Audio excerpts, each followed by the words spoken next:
after we do the transforming, well, we can do that by adding a transform mask over here. So just click this drop down button and look for the transform mask.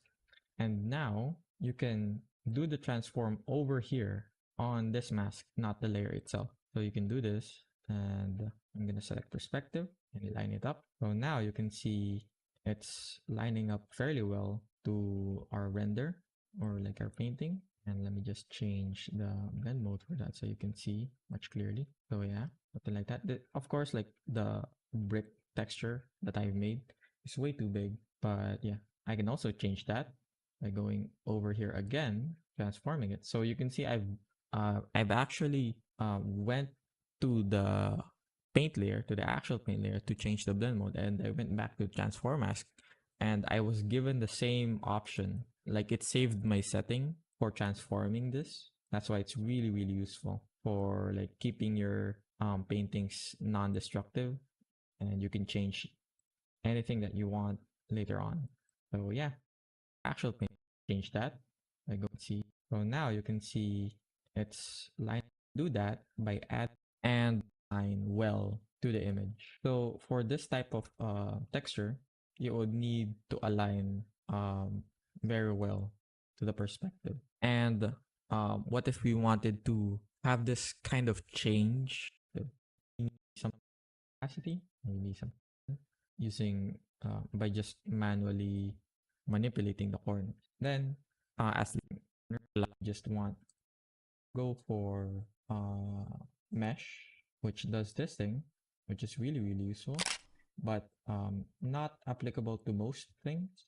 But yeah, you can definitely have this really nice effect to it when you just want something to be in perspective and like align to it. And the other one, of course, is the perspective one. This is just the corners, and you can align it to the perspective that you want using by just manually manipulating the corners. Then, as we discussed previously, you can use different layer modes or blending modes. Say I want this to be a multiply, then over the opacity, maybe something like this. And now it has this like kind of weathering effect on this particular area, and I can move on to other areas that I want to weather. What if this wasn't like an organic thing and more like, I don't know, maybe something like a brick or a new window or something that really needs to align well to the image. So for this type of texture, you would need to align very well to the perspective. And what if we wanted to have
This simple 10-shot drill takes only 5 minutes and gives you flush contact on repeat.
have this kind of change after we do the transforming?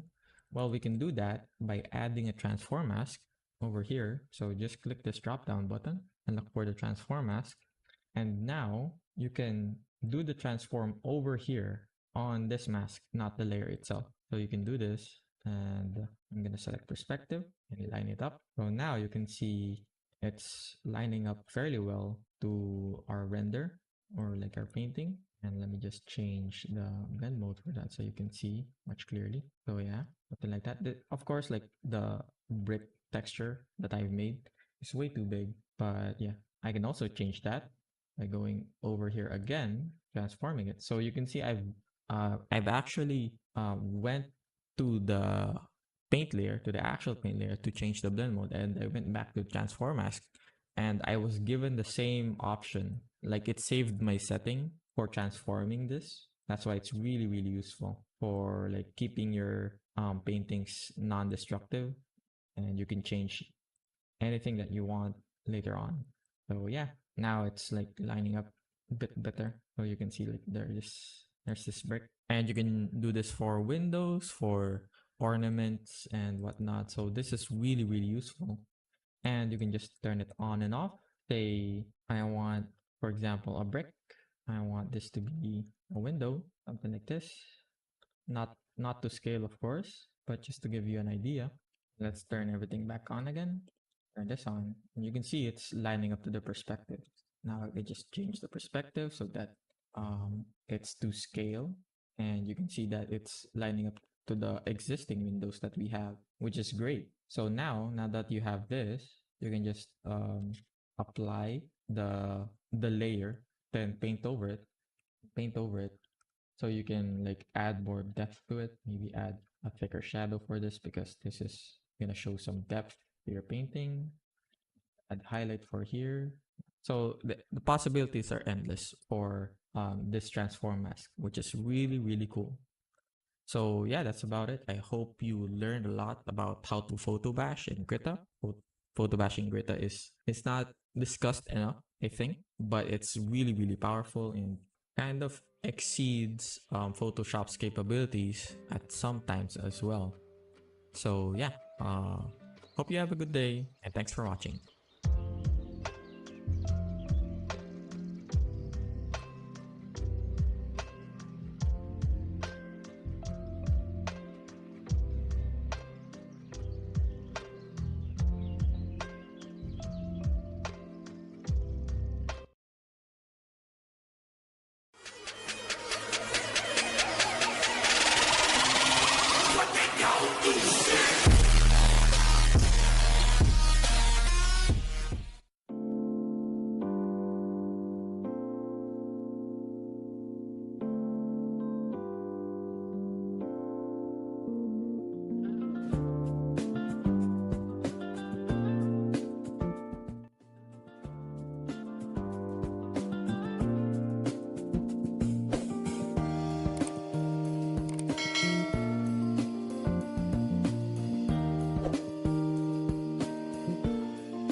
On today's video, we're going to be making a Penobscot bow like you see right here. Now this thing looks really funky and you might be asking yourself, why in the world would I want to make something like that other than it's cool? Well, the main reason is if you don't have access to high quality or big bow wood, you can make a hunting weight bow with very small or otherwise inferior bow wood using this method. I'll show you how. So for this build, we're going to be using serviceberry. This is actually a pretty good bow wood. This particular piece is just way too small to get a hunting weight bow. And so with this Penobscot design, I'm hoping that we're going to be able to get a bow up into the 45 to 50 pound range for big game hunting.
So this is green wood, meaning that if I tried to string this up right now and make a bow out of it, it's just gonna be super sluggish. It's gonna stay bent. It's not gonna have any cast. And so we need to dry this wood out and fire harden the belly a little bit.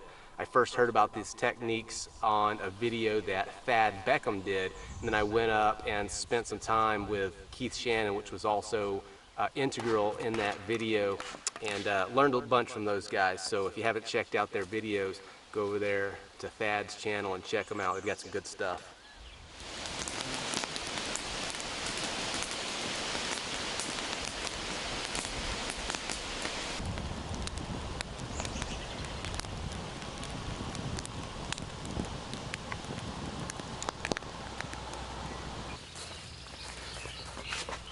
So I just left this bow hanging over this long fire for the remainder of the day and then overnight, trying to drive out as much moisture as I could.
The string we're going to be using today is made out of deer backstrap sinew. This is actually a string that I made in a previous video. We're just going to repurpose it for this bow so I don't have to go through the whole process again.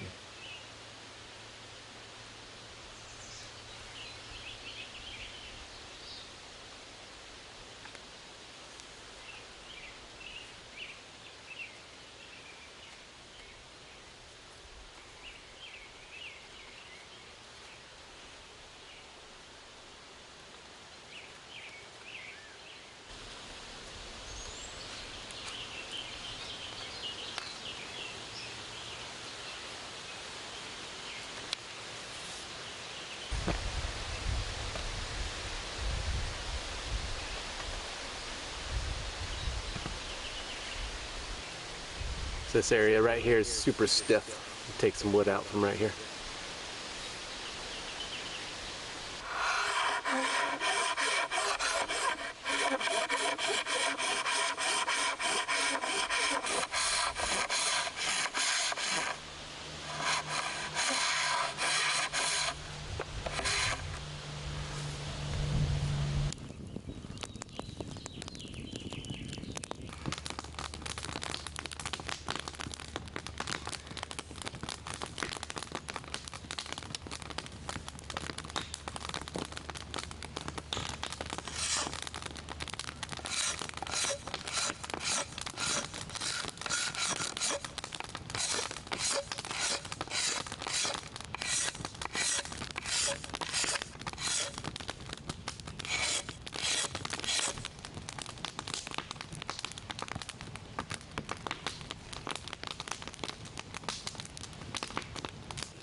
So this stave just doesn't feel as crisp and snappy as I want. When you push on it, it just doesn't snap back like I want it to, so I think the moisture content in here is still a little bit high. I'm gonna put it back on the fire for a couple hours and see if we can't dry it out, maybe fire harden the belly just a little bit.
Got a little warm right there.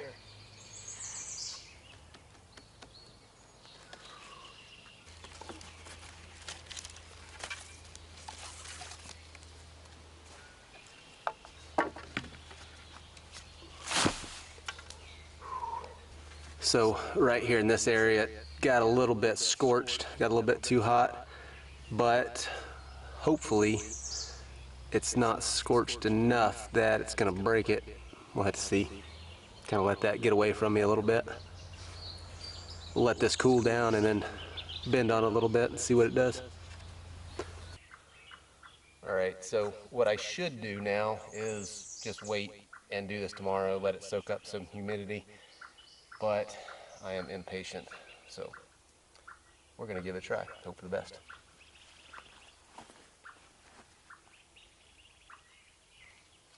Definitely feels much better, much springier. Like it.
So at this point, I've got a bow that's capable of taking small game like squirrels and grouse. It's fairly lightweight, but I want to build something that packs enough punch for big game, and that's where the Penobscot design really shines. It allows you to use small diameter stuff or inferior bow wood to build powerful hunting weapons. It does this by laminating or mounting a smaller bow to the back of a larger one. And what this does is distributes the stresses in the bow, the tension and compression over two bows. But it also allows you to take the forces that are built into those bows and transfer it to a single arrow. We're going to use the inner bark to lash these two bows together.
So for this string that goes from here to here, I'm just going to use a piece of leftover nettle cordage from a bowstring that I attempted to make that did not work very well.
So it seems to be functioning right.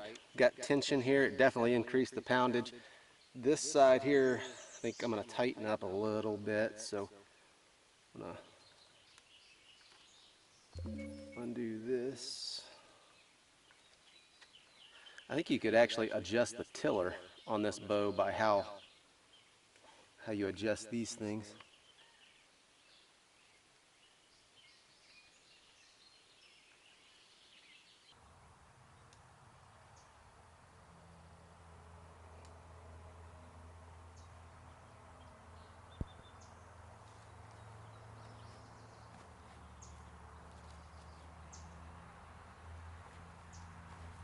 These arrows that I've got here are left over from another project that I did last year, the 24-hour bow build. I actually built this bow in 24 hours as well, with force drying and fire hardening over this trench fire behind us.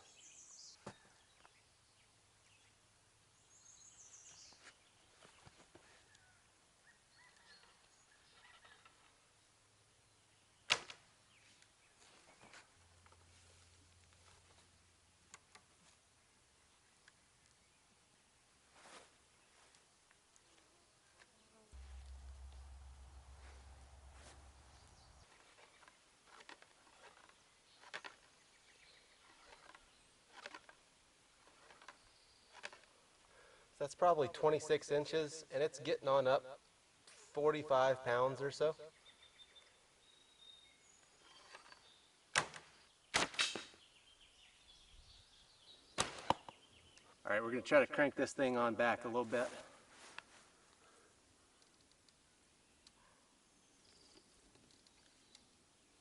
That's a full 28 inches, and I don't have a scale here with me, but I'm going to guess that the weight is a little over 50 pounds.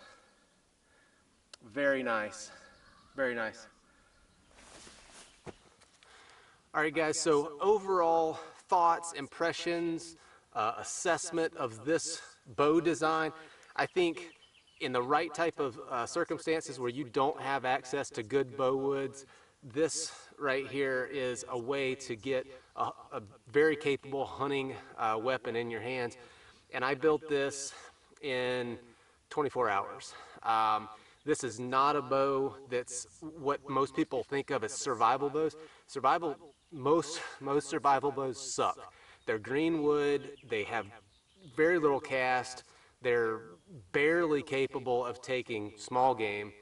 But something like this, if you can get within 10 yards or so of an animal and you've got decent arrows with good stone tips or something like this, this bow is perfectly capable of taking deer-sized game.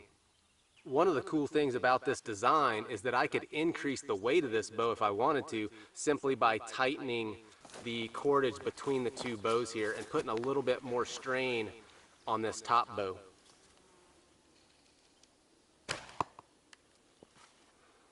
Bam. Eating good tonight. Well, That's foam, but you know, you get the point. Not too bad for a little sapling. This week's video was made in partnership with The Daily Upside, a free business and finance newsletter. Sign up using the link in the description. Dumb people make more money than smart people, and it took a study conducted by really smart people to prove it.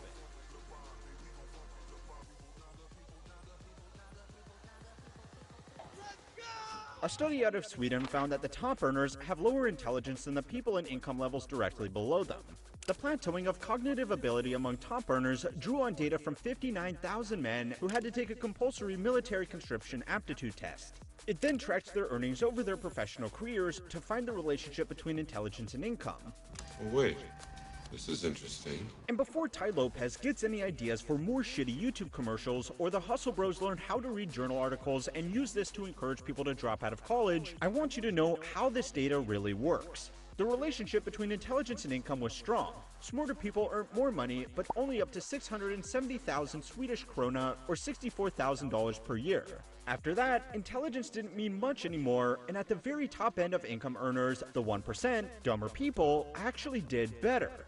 We made all that today?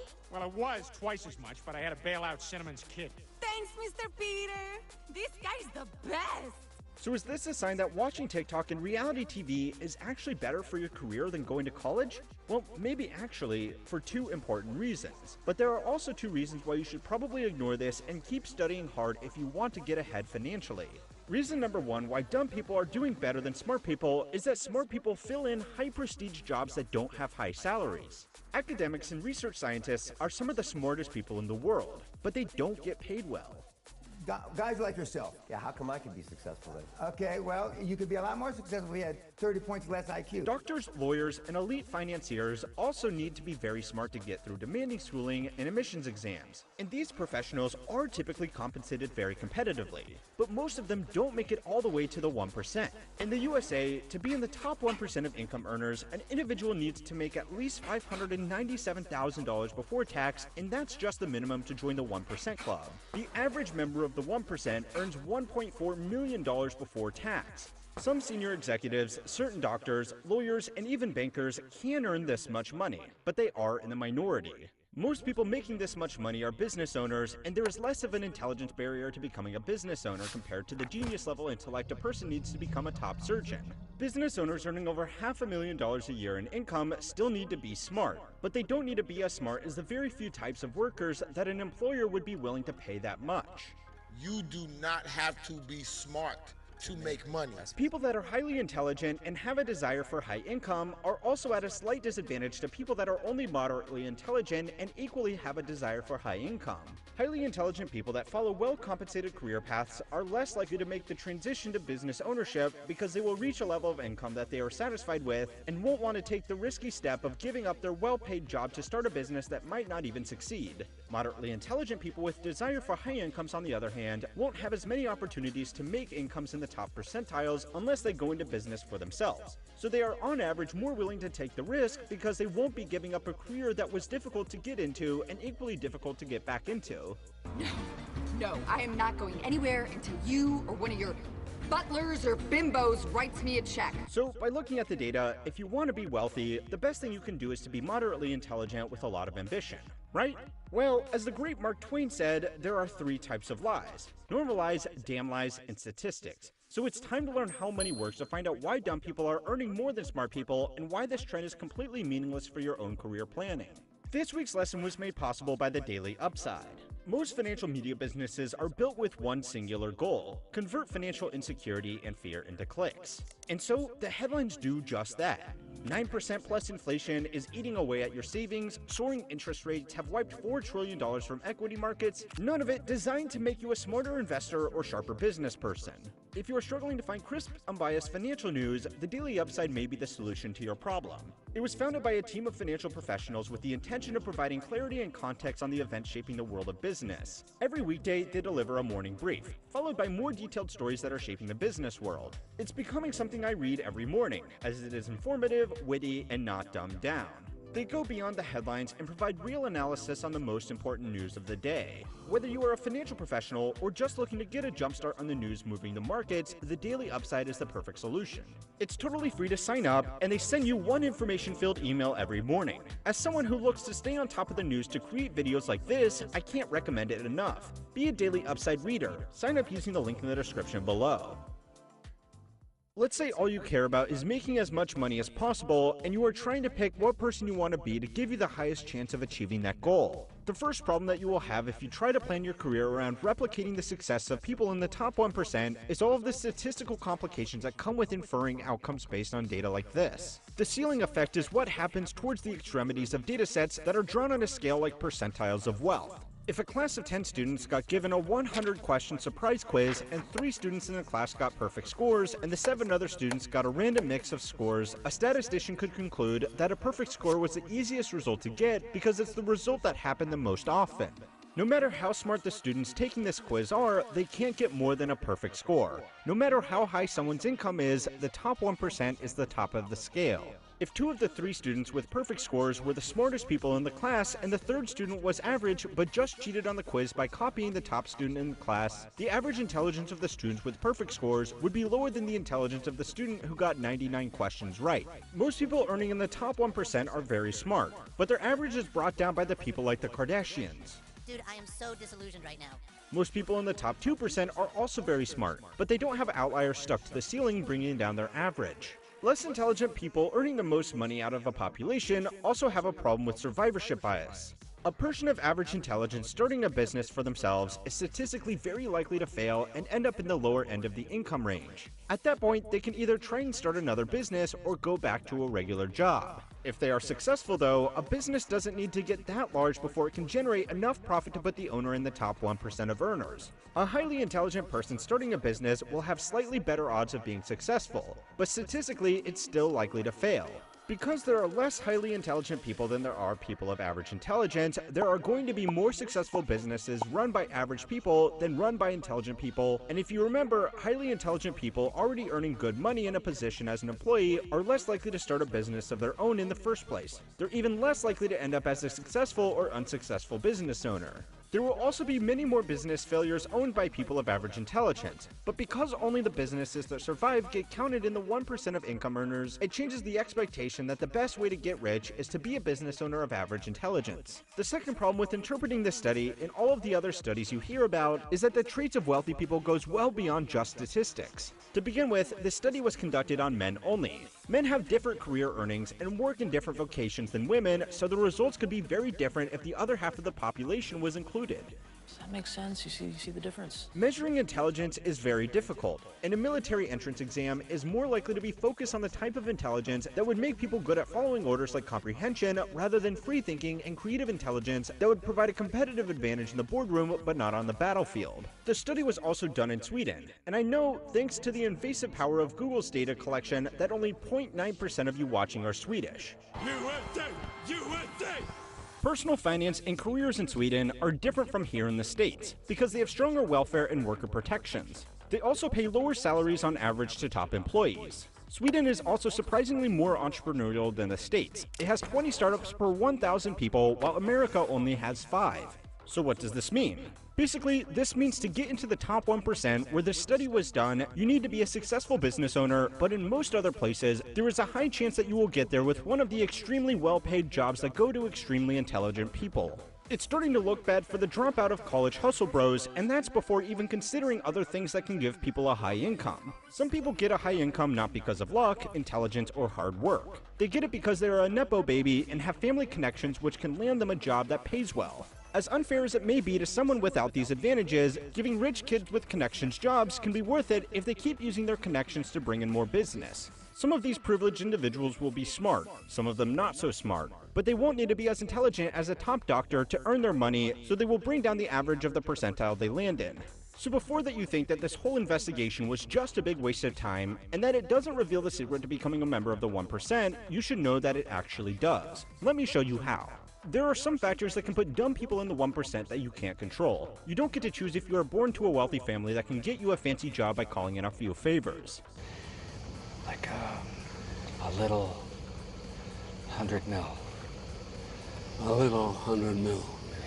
You can also only do so much to control whether your business is highly successful, just breaking even, or a complete failure. A lot of it is just luck.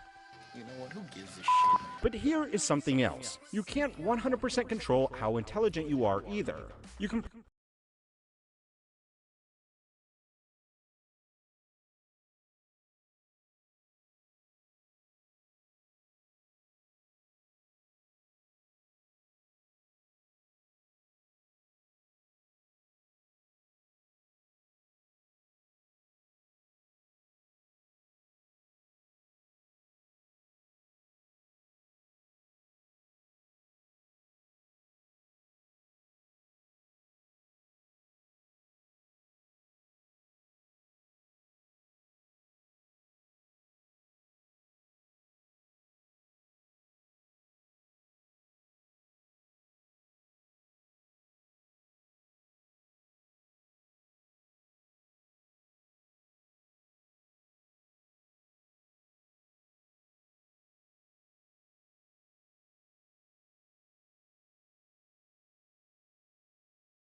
Practice certain skills, learn new things, but some people will be able to absorb and apply knowledge better than others. You can't copy traits and expect a similar outcome. You have to be able to critically assess your strengths and weaknesses and choose a career path that suits you best. Rich people eat a lot of caviar and fly first class, but flying first class and eating caviar won't make you rich, just like being of average intelligence won't make you a member of the 1% by itself. The first real step is to work out what you are good at and what you are bad at. This may involve admitting to yourself that you are not as smart as you think you are. It might hurt your ego, but being honest with yourself about your weaknesses will bring you much further than believing you're good at things that you're not. Highly competitive industries reward high performers, but they are also equally punishing underperformers. Becoming a doctor will almost guarantee an upper middle class or upper class income for the rest of your working life. But failing out of med school will leave you with hundreds of thousands of dollars of student loans that will put you far behind people who are more realistic with their career ambitions. An electrician that does the best work in their area and has a good reputation with builders and businesses will make more money than a lawyer that is average or below average. That doesn't mean drop out of college. It means be honest with yourself about what marketable field you could excel in and do that instead of trying to chase career paths that just have a reputation for earning a lot of money, because if you do, you might end up like the people that rush into tech jobs to chase big paychecks just before the biggest companies in the space announce record layoffs. To find out why tech companies that are only running a website need so many employees to begin with, go and watch my video on why tech companies hire and fire so much. A special thanks again to the Daily Upside for making it possible for everybody to keep on learning how money works. Well, you made it, Peter. You're a big shot, in charge of a whole bunch of people. This is what trauma is for a lot of people. Carl, get inside the house, Carl. You feel like your world is safe, something terrible happens, and now the world is unsafe.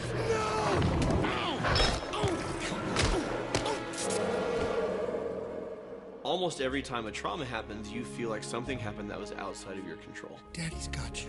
And that made you feel unsafe, that made you feel scared, that made you feel panicked, and we don't like to feel those things. Nemo! No! And so what do? We try and control our environments, and we try and control other people so that we can control the outcomes so we can feel safe. How do you know something bad isn't gonna happen? I don't! So what's the difference between helicopter parenting and just parenting? Let's find out.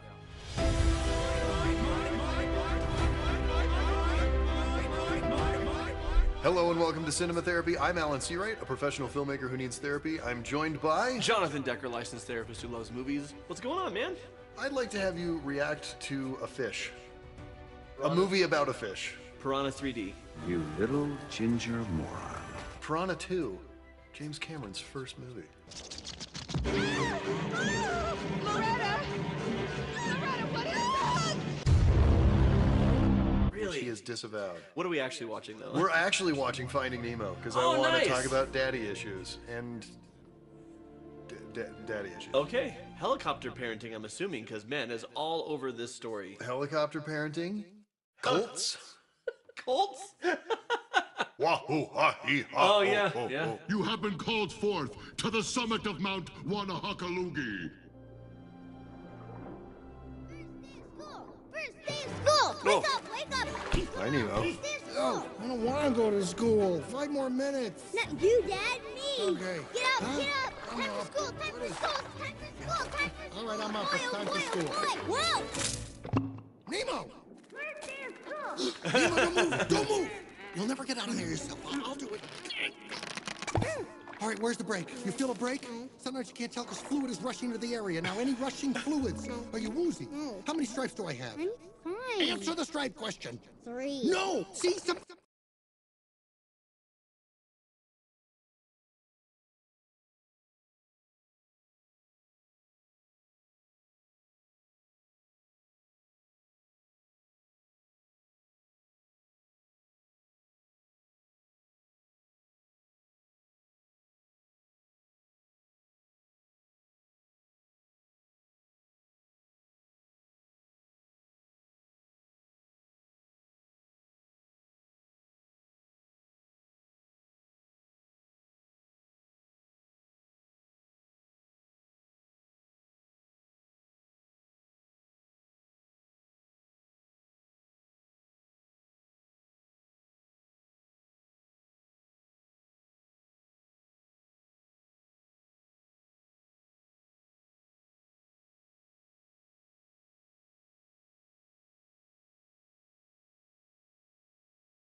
Something's wrong with you. I have 1, 2, 3.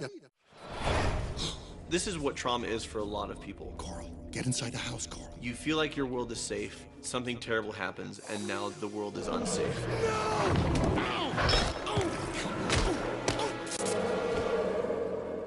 Almost every time a trauma happens, you feel like something happened that was outside of your control. Daddy's got you. And that made you feel unsafe, that made you feel scared, that made you feel panicked, and we don't like to feel those things. Nemo, no! And so what do? We try and control our environments, and we try and control other people so that we can control the outcomes so we can feel safe. How do you know something bad isn't gonna happen? I don't! So what's the difference between helicopter parenting and just parenting? Let's find out.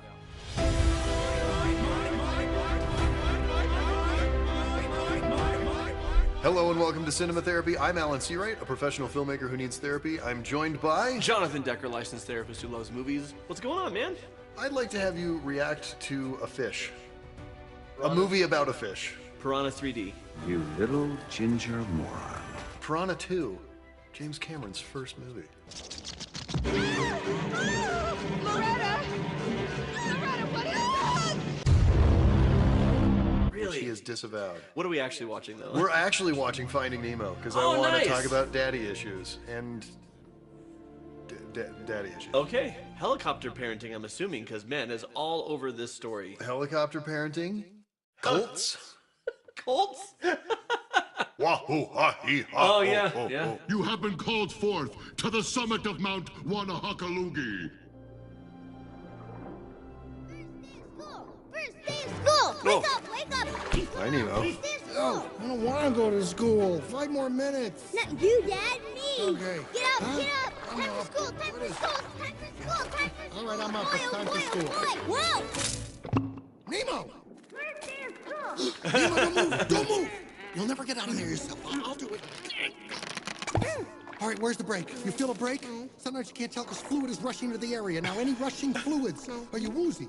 How many stripes do I have? I'm fine. Answer the stripe question. 3. No! See, something's wrong with you. I have 1, 2, 3. That's all I have? Oh, you're okay. How's the lucky fin? Lucky. Let's see. Are you sure you want to go to school this year? Because there's no problem if you don't. You can wait 5 or 6 years. Come on, Dad. It's time for school. Forgot to brush. Oh. Do you want this anemone to sting you? Yes. Brush. Okay, I'm done. Up, you missed a spot. Where? There. Right there. And here, and here. And this is why Finding Nemo is another Pixar perfect picture. If you can establish a story beat, Yeah. good job. You just did some exposition. If you can establish a story beat while telling you things about the character, while also establishing other story beats that the audience doesn't realize you're establishing, that's actually good writing. Because none of this feels like exposition. It feels like this. Here's how you know it's exposition. It doesn't feel like a conversation actual people would have. As you know, Yeah. we have to get the nuclear codes to the launch facility. Right? It's like, I know this. Why are you telling me? Because the audience doesn't know. As you know. Right, right. And it's always so sloppy. And here, you learn that Marlin is very overprotective through a very natural moment of Nemo slipping out. And then Nemo And is... Marlin overreacted. Right? You see Marlin has anxiety, but you also see how much love he has for his son with the playful moment and how much Nemo loves him back. Like, it's all just right there. And no one has to say, I love you, son. Right. So why is Marlin so overprotective? Well, we see in the prologue that he loses his wife and most of his children to a barracuda. Do you know the story about the prologue? It didn't used to be a prologue. When they first wrote the movie and did their first animatics, so they, draw storyboards and put it all together with like temporary voice actors and stuff, that happened as a flashback later in the film. They moved it to the very front of the movie because you go through this entire movie with this nebbishy, like overprotective helicopter parenting guy and nobody liked him. Yeah. And they realized they didn't have to change anything, they didn't have to do anything. All they had to do was pick up one scene that already existed and just move it. And it gives you context for why he is the way he is. And everyone loves Marlin from top to bottom because it's like, I get why he is this way. And this is part of filmmaking, is how do you structure the story is everything. Because you can have the same, like you're saying, you have the same story beats, same writing, same performances, but where is it in the story structure makes a huge difference. Huge difference. All right. This week's episode is brought to you by Mended Light, my online trauma clinic. Many of you, like Marlon, feel like your world is no longer safe because of loss, tragedy, and trauma. Maybe you used to feel confident, but now you live with fear, anxiety, and a need to control your life. Maybe you don't know who or how to trust. Perhaps it's hard to function at school, or at work, or in social situations, and it's hard to believe that things are ever going to get better. Maybe you even feel worthless and like whatever light you had inside is going out. If any of what I've just mentioned describes you, we've got a proven system that has helped thousands of people to heal and thrive again, and I believe that it can help you. Our Innate Healing program offers trauma recovery tools and support through a combination of online courses and one-on-one work with a member of our clinical team. Our trauma recovery specialists all have advanced degrees in fields like psychology, family therapy, and trauma recovery. I've handpicked every one of them and trained them in our trauma recovery program. They are experienced and skilled and will guide you step by step from fear to courage, from anxiety to personal power, from darkness to inner light. They will also guide you through our Relationship Foundations program, a series of online courses in which I teach you all of the conflict resolution, communication, and connection skills that I've taught thousands of people in therapy. We also have an online membership site with new courses, live Q&As, and a virtual book club with Alicia and I to help you with your self-guided support. It's time to step out of the darkness and into the light. It's time to get the support you need. It's time to replace fear with peace. Go to mendedlight.com/CT and schedule an 80-minute first session with a member of our clinical team today. Dad, maybe while I'm at school, I'll see a shark. I highly doubt that. I just wanted to include this because... No, and I don't plan to. How old are sea turtles? Sea turtles? I don't know. Cindy Plankton from next door, he said that... This just sounds like a kid sort of random, stream of consciousness asking questions, and Nemo is laying out the entire plot of the movie. Yes. Okay. I know you're a sucker for just a tight, yes, perfect screenplay, and this is one of those. This is one of those.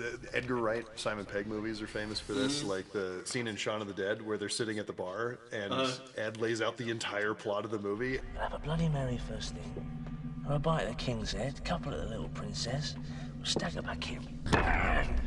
Back at the bar for shots. How's that for a slice of fried gold? And then it literally beat for beat is just that afterwards, but it's just two bros joking around.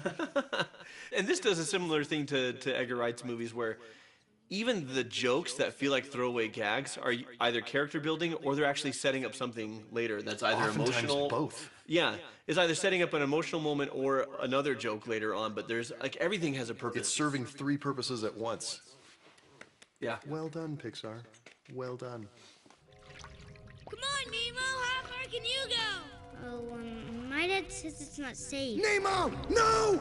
Dad? Ugh, you're about to swim into open water. No, I wasn't. It's just a good thing I was here. Dad, If I hadn't shown up, I don't know. He wasn't gonna go. Yeah, he was too afraid. No, I wasn't. This does not concern you, kids. And you're Marlon's lucky I not don't tell listening. Your parents you were out there. You know you can't swim well. I can swim fine, Dad, okay? No, it's not okay. Tell him what he can and can't do. Okay, I was right. You know what? We'll start school in a year or two. No, Dad, just because you're scared of the ocean. Clearly you're not ready and you're not coming back until you are. You think you could do these things, but you just can't, Nemo. I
There's nothing to see. Gather! Excuse me, is there anything I can do? I am a scientist, sir. Is there any problem? He isn't a good swimmer, and I just think it's a little too soon for him to be out here unsupervised. Well, I can assure you he's quite safe with me. Look, I'm sure he is. But you have a large class, and he can get lost, you know, from sight if you're not looking. Now, I'm not saying you're not looking. Oh my gosh! Nemo's swimming out the sea! So Marlin assumes, he assumes Nemo's swimming out when Nemo's not. Then he doesn't listen, and then he controls. And then he's surprised when Nemo says, I hate you. Now, this is what helicopter parenting is, and it comes from a good place. It comes from, I love you, I care about you, I want you to stay safe. But because of that opening scene, we see... It's very sympathetic. Yeah, that it comes from a place of real trauma and real loss. And I think helicopter parenting comes from either first-person experience, I've experienced a trauma, so I don't want my kids to, or secondhand of someone you know, or frankly, just living in the world we live in and reading or watching the news. Yes. So what's the difference between helicopter parenting and just parenting? I don't know. Let's find out. The extent?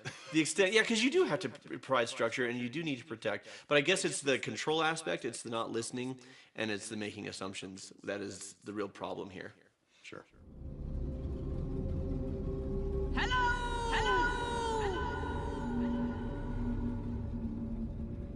Okay, let's go. Bad trench, bad trench. Come on, we're gonna swim over this thing. Whoa, partner. Little red flag going up.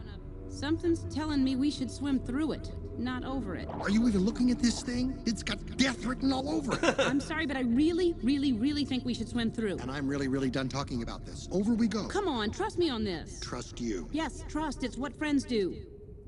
Look, something shiny. Where? Oh, it just swam over the trench. Come on, we'll follow it. Okay. We control when, especially as a trauma response, as a coping response to trauma, almost every time a trauma happens, you feel like something happened that was outside of your control. Right. Or things happened. And that made you feel unsafe, that made you feel scared, that made you feel panicked. And we don't like to feel those things. And so what do? We try and control our environments, and we try and control other people so that we can control the outcomes so we can feel safe. They're schemers. Schemers trying to control their little worlds. And of course, control is an illusion. Sure, yeah. You're not in control of anything, sorry. No, literally the only thing you can control is yourself. That's it. Mm-hmm. But Marlin thinks that he has to manage everything in order to keep the fish that he cares about safe. In this case, that extends to Dory. Yeah. He does care about her, but he's like, I don't trust you with you. Let me take care of you. And he does the same thing with his son and pushes his son away. And he's going to end up pushing Dory away for a similar reason. We have to learn to extend trust, and when we don't think someone's making the right call, we can only make a choice for us. Because he could have just said, look, you can swim through it. I'm going to choose to swim over it. That wouldn't have been trusting in his friend, but it also wouldn't have been deceitful, which is what he did. Right. When he took advantage of her mental condition to trick her, which is a great joke, but a real move. Yeah, exactly.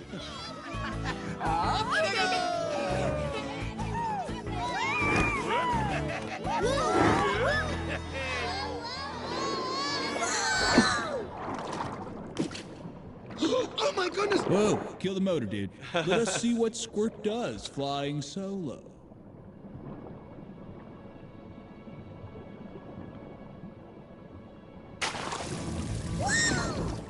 That was so cool! Hey, Dad, did you see that? Did you see me? Did you see what I did? You so totally rock, Squirt!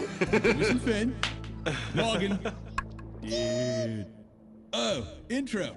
Jellyman, Offspring. Offspring, Jellyman. Jellies? Sweet. Totally. Well, apparently I must have done something you all liked. Dudes. You rock, dude. Ow. Curl away, my son. Oh, it's awesome, Jellyman. Little dudes are just eggs. We leave them on the beach to hatch, and then cuckoo-ca-choo, they find their way back to the big old blue. All by themselves? Sure. But dude, how do you know when they're ready? Well, you never really know, but when they know, you'll know, you know? Oh. So I love that he learns from Crush a whole different style of parenting. Like the complete opposite of helicopter parenting, which is literally just like, yeah, we just drop off some eggs. Yeah. And so Crush, you see his son like fall out of the EAC, and Marlin's like, oh no! And I love that Crush says, let us see how he does. How he does Solo. And I love Crush's style of parenting is not to say, I don't care. He is right there. Yeah. Because if his son doesn't do it, he's not going to let him die. Right. Because he wants his son to have the accomplishment of, I worked my way back in. Yes. Right? And he's so excited, Dad, I did it. Did you see me? And his dad's so proud of him and so affirming. And Marlin hasn't had faith in Nemo. Right. Hey, psst. Oh, Nigel, you just missed an extraction. Oh, has he loosened the periodontal ligament with the elevator yet? What am I talking about? I love the weird details that Pixar always puts in. What is it? Your dad's been fighting the entire ocean looking for you. My father? Really? Really? Oh, yeah. He's traveled hundreds of miles. He's been battling sharks and jellyfish, all sorts of... That can't be him. And then a couple of seconds later, he's like, that is my dad. Yeah. But just, you know, his first instinct when he hears something scary happen is, oh, that can't be my dad. He's too scared of everything. Yeah. But, you know, love makes us challenge our fears. That's the beauty of Marlin's growth. At the beginning, he doesn't have a lot of fear. This is what trauma is for a lot of people. You feel like your world is safe, something terrible happens, and now the world is unsafe. And you approach everything and everyone with caution and trepidation. And Marlin gets to this place of, yeah, the world is messed up and dangerous, but that doesn't mean I'm incapable of facing it. Right. Right? And I don't need to hide from it just because it hurts and it's scary. So Marlin is growing as a fish, also growing as a parent. What he learned from Crush, and now what he learns from Dory is going to get him to where he needs to be. Okay, let's see.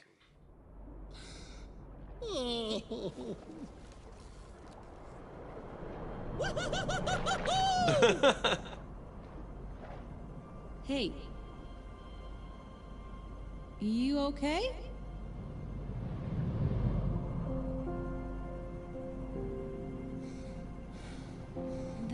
There.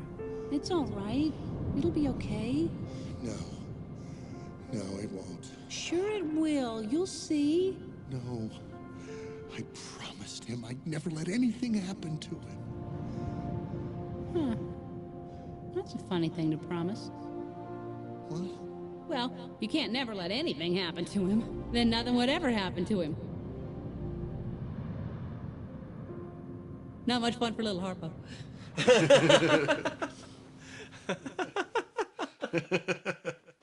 Parents who do everything for their kids create kids who are incapacitated for adulthood. Yep. If you don't let anything happen to them, nothing will ever happen to them. You can't protect them from heartache, from danger. You can't protect them from sadness. You can't protect them from... And you wish you could. Sure. Because you see them in pain and it hurts you. And then you realize, to a certain extent, pain helps them become who they need to be, and hardship helps them. And your job is just to prepare, right? Yep. It's to prepare, it's to be there, it's to support, much like Crush is. It's to encourage, it's to instruct, and it's to honor free will. Yeah. And Marlin's not been doing that. You can get Internet Dad's Popcorn on our website, ctpopcorn.com. It's corny. It's super corny. This looks like the ocean, but it tastes like blueberry cheesecake. ctpopcorn.com. Get your popcorn. It's corny. Oh. My entire parenting philosophy is to set my kids up for a million failures and always be there to comfort them. Yeah. Because the more they fail, the more they're going to learn. And as long as they know that they can fail and be safe and be loved, that's the most important thing you can learn in life. Because we fail all the time. I'm constantly failing. I'm failing right now. I'm failing at providing any insight into the filmmaking of this movie. No. Well, you had something you were telling me about the research that went into this. Oh yeah, no, just one of the things I love about Pixar is they always do an insane amount of research. And in this, in order to really get the feel of being fish, all of the animators actually put on fish costumes and then went down to the local pool and just swam around.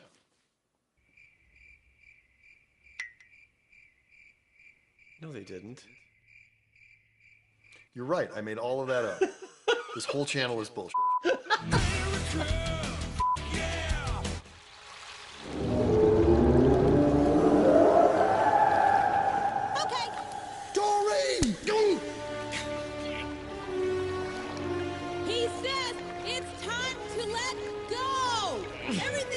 metaphor. How do you know? How do you know something bad isn't gonna happen? I don't!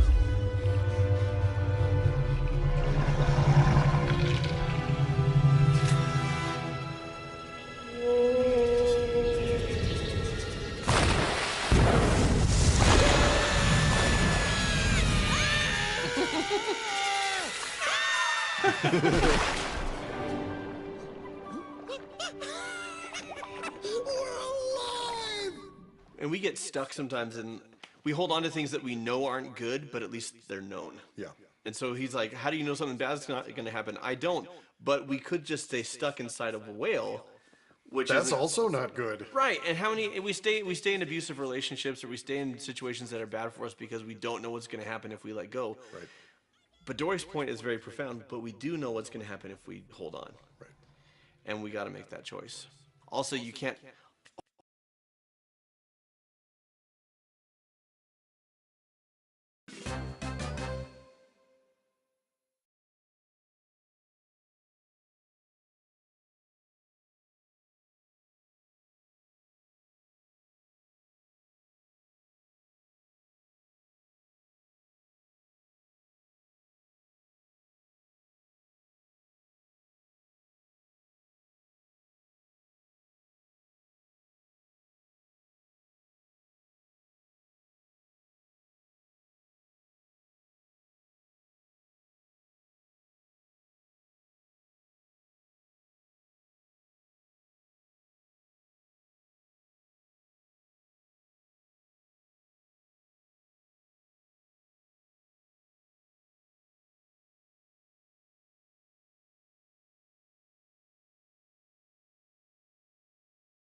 hold fin to fin like that. You need digits.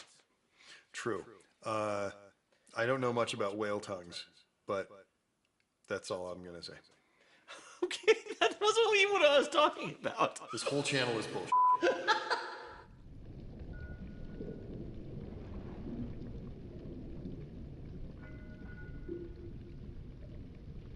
Hey. Dory, if it wasn't for you, I never would have even made it here. So thank you. So for those of you who haven't seen, Hey, wait a why? minute. But also, Wait, where are you going? It's over, Dory. he thinks Nemo's dead. Too late. Nemo's gone. I'm going home now. No, you can't. Stop! Please don't go away. Please. No one's ever stuck with me for so long before. And if you leave, I remember things better with you. I do. Look, P. Sherman, 42. I remember it. I do. It's there. I know it is, because when I look at you, I can feel it. And I look at you and I'm home.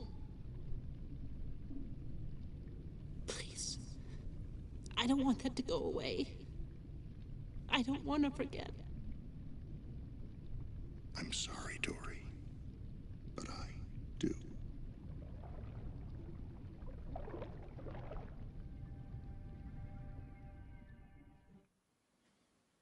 Dang it, Pixar.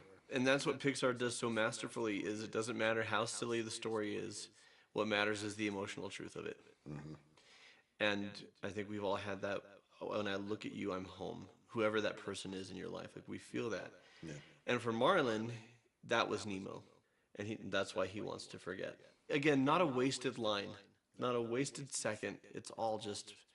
Even the spaces of silence are perfectly measured. They're perfect. Yeah.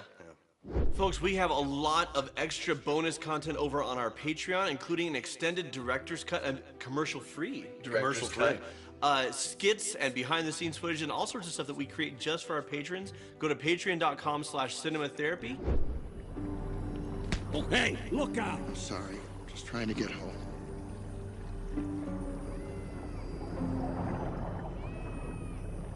Nemo? Nemo? Nemo's alive! Dory? Nemo! Nemo! I'm coming, Nemo! Nemo! Oh, thank goodness. It's all right, son. It's gonna be okay. Turn around! You're going the wrong way! And the moment we've all been waiting for lasts about 3 seconds. 3 seconds. Like, oh, good. That's great storytelling. Hurt your heroes. Take away what they love. Well, because the arc isn't finished yet. Oh. Because we think the story's been building to their reunion, but it's actually been building to this. Dory! Come on! Dory! No! Dory! Dad, I know what to do! Nemo! No! We have to tell all the fish to swim down together! Get out of there now! I know this will work! No, I am not gonna lose you again! Dad, there's no time! It's the only way we can save Dory! I can do this! You're right. I know you can. Lucky Finn! Now go! Hurry! Tell all the fish to swim down! Well, you heard my son? Come on! So Nemo had his own arc through the story, which is his dad taught him not to believe in himself, and that he couldn't figure things out or do things, but then he learned that he could. And the only reason Nemo's taking action now is because he's like, I can do this. I know I can. I've done it before. And Marlin has grown, not because of spending time with Nemo, but honestly because of spending time with Dory. Yeah. That he needs to trust other fish. Especially his son. Not much fun for little Harpo. Just keep swimming! Just keep swimming. Again, all the seeds... Everything is a seed that was planted, and it grows into a gorgeous tree of storytelling. Payoff. That's a payoff tree.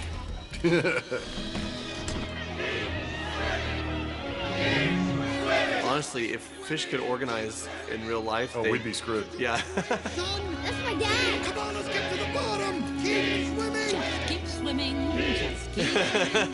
Keep swimming!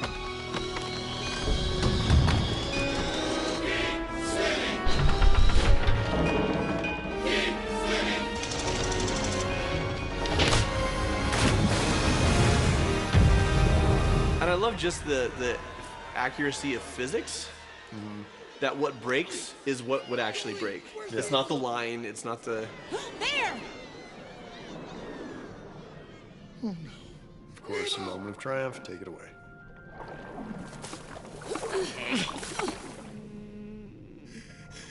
Nemo? Nemo? It's okay. Daddy's here. Daddy's got you. Perfectly timed little flashback. Daddy? Oh, thank goodness. Dad, I don't hate you. Oh, no. I'm so sorry, Nemo.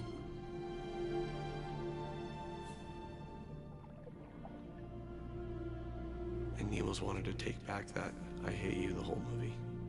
Hey, guess what? What? Sea turtles? I met one. And he was 150 years old. 150? Yep. Because Sandy Plankton said they only live to be 100. Sandy plankton? Do you think I would cross the entire ocean and not know as much as sandy plankton? He was 150, not 100. A freaking masterpiece. Kids are gonna grow up. Yeah. Or they won't if you don't let them. Kids are gonna grow up, you hope. Yeah. and you have to trust them. Yeah. Yes, age-appropriate choices. Like, sure. My 7-year-old says, "Dad, can I drive?" I'm sorry. No.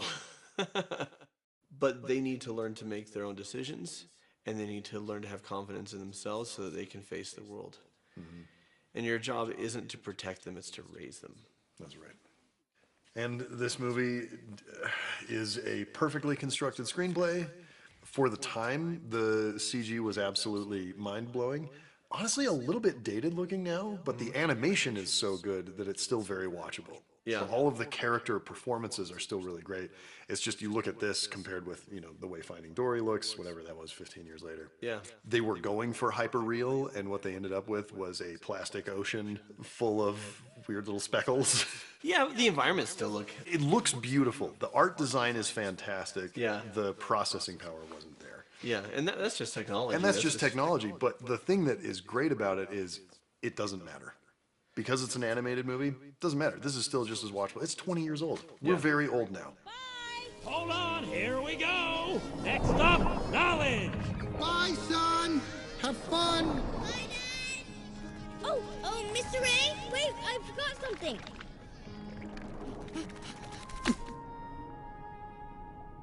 Love you, Dad. I love you too, son. So I praise subtlety in filmmaking all the time because Sorry. Now go have an adventure. telling a story subtly is harder Nemo. Nemo! Bye, Nemo! than punching you in the face with it. But the hardest thing, do you remember this from our RRR episode? Bye, son. The hardest thing to do in filmmaking and make it work is be obvious and so good that it doesn't matter. Mm-hmm. Go have an adventure. Bye, son. Yeah. Yeah. Learned it.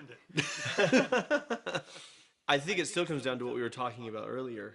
Mm-hmm. At least in this case, not making it feel like exposition, but like something he would actually say. It feels earned and real and believable for the character, even though it's exactly like the cherry on top, perfect wrapped in a bow gift that you want at the end of the movie. It doesn't feel that way. It feels real. And we are here for it because the film put in the work.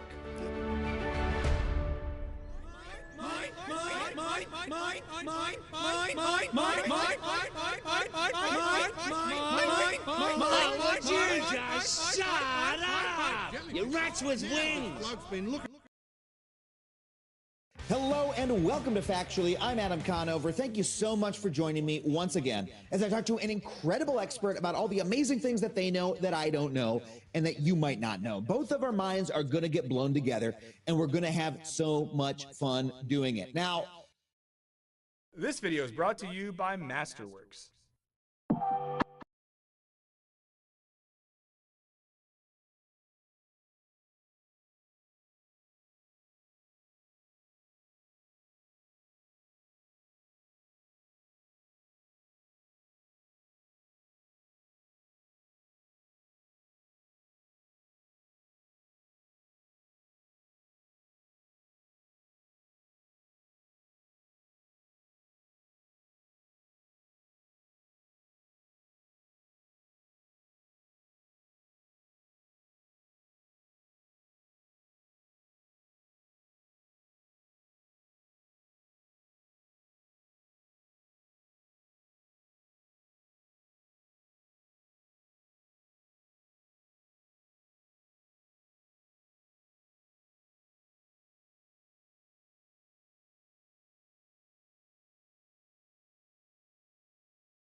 So every now and then, a word seems to completely take over the discourse. Stuff like hipster, on fleek, chuggy, but none have had the staying power of this one. Woke.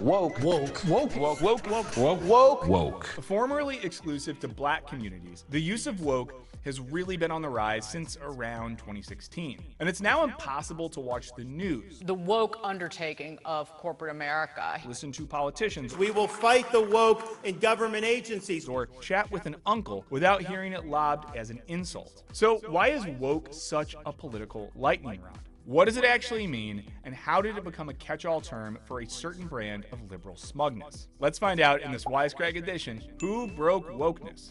But before we get into it, I wanted to ask if you've noticed that in addition to collectively setting back our country, anti-woke crusaders are even hurting their own neighbors? Because while we don't care that much about temporary dips in the stock of Anheuser-Busch, it's really killer for people who own smaller stores and mid-level distributors, businesses which are often family-owned. That's more financial problems for regular people during a historically bad year. Even Bud Light going on sale can't help that our collective savings taking losses in the trillions. So it may feel like every area of the economy is nosediving, but I learned that that's actually not the case. In fact, some markets are seen as stores of wealth during times like these, like the art market, which is past even pre-pandemic levels. Bank of America believes that high net worth investors will continue to buy art despite larger economic concerns. And Morgan Stanley says the value of investment-grade art is less affected by market conditions. That's why today's sponsor, Masterworks, has put this market to work for us. No price tag or art degree necessary. In fact, in each of their 13 exits to date, Masterworks delivered a positive net return to their users. And the process is pretty simple.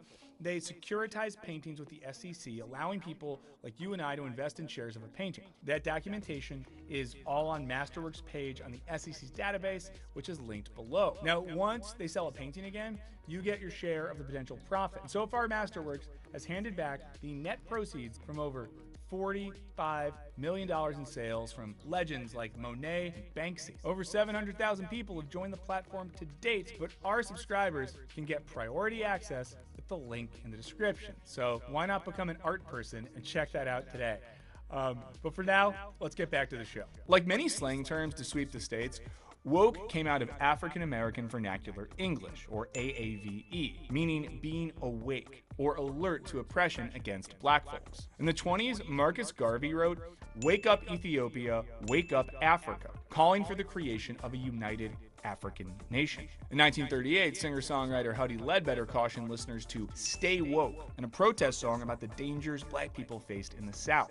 And in 1968, Martin Luther King Jr. gave a speech called Remaining Awake Through a Great Revolution, about the importance of embracing new ideas and perspectives during times of radical change. In all these iterations, wokeness articulates a particular need for a vigilant black racial consciousness, both as a means of survival and of emancipation. In 1962, writer William Melvin Kelly's article in the New York Times, "If You're Woke, You Dig It," used the term as an example of black slang that was being appropriated by the usually white beatniks of the era. He noted that black slang is often fluid, and some terms like jive had evolved over time to mean their exact opposite. But the most recent era of woke began with Erykah Badu's song Master Teacher in 2008. Stay woke became an increasingly common refrain on Black Twitter, and bubbled to the forefront of the lexicon with the rise of the Black Lives Matter movement in 2013. According to scholar Carl Rhodes, wokeness described a politically switched on, community-led, and solidarity-based political practice, defined by having awareness about and taking action against the oppression of black people, especially by the police. But of course, like any buzzword that gains popularity online, it took like 5 minutes for woke's meaning to collapse in on itself. By 2015, the clickbait-happy BuzzFeed published an article about Orange is the New Black actor Matt McGorry that called him so bae and so woke. Reading those words out loud made me feel so bad. Around 2016, according to linguist Tony Thorne, it also developed its ironic meaning to make fun of latte-slurping Prius progressives who wielded their wokeness to scold and judge others. Now, in these cases, woke was more about liberals having the right opinions on various cultural and social matters than it was about raising critical awareness of systemic issues. Right-wing politicians and pundits seized on the term as a way to belittle their opponents. You know what woke means? It means you're a loser. There's something inevitable about this whole cycle. Writer Elijah Wilson sums it up, saying, like anything created by black people, the phrase was appropriated by the masses, transformed into a trend term before ultimately mutating into a meme and becoming a form of irony. Even Badu recently said that the word doesn't belong to us anymore. Indeed, what regained prominence in Badu's song, and again in 2016 via Childish Gambino, has become the go-to response on the right whenever they're asked to pinpoint the root of all of society's problems. He's against the woke, against wokeness. And now he's pushing the idea of some kind of, quote, woke mind virus. So how did woke go from describing black consciousness to describing the oppression of traditional middle-class white culture, which I guess is mayonnaise? I don't know what traditional middle-class white culture is. Mayonnaise, church, watching CBS crime dramas, loveless marriages, things of that nature. To understand that, we need to look to corporate America, which, as it does with any countercultural movement, quickly incorporated wokeness into what Rhodes calls woke capitalism in his book of the same name. This, as Rhodes tells it, started in the 1950s, when the business world became fixated on corporate responsibility, i.e. they attempted to answer the question, what do corporations owe society on a moral level? Now, before you think these were bleeding hearts and suits, it's important to note the corporate responsibility movement was, from its earliest days, explicitly about self-interest. Its earliest advocates argued that if businesses behaved morally, the government would be less likely to intervene in or regulate their practices. Rhodes writes, businesses taking on social responsibility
was primarily a defensive tactic to ward off what was seen as a real threat of socialism. Now, fast forward to the shitty 1970s economy, and then the rise of neoliberalism in the 80s, and the guiding ethos of corporate America became the shareholder value movement. This was the idea that the primary purpose of any business was to maximize profit for its shareholders. It was accompanied by things like corporate raiding of smaller companies and soaring pay packages for execs who were good little profit maximizing boys and only sometimes were complete psychos. Interestingly, throughout the 80s and 90s, the idea of corporate social responsibility, CSR, took off, but only insofar as acts of social responsibility helped the shareholders' bottom line, often by generating positive publicity. Starbucks offered free tuition programs for employees. Companies like IKEA and Nike pledged to crack down on child labor in their supply chain, and Chevron employees saved endangered butterflies. They saved endangered butterflies, and then they made a bunch of gas.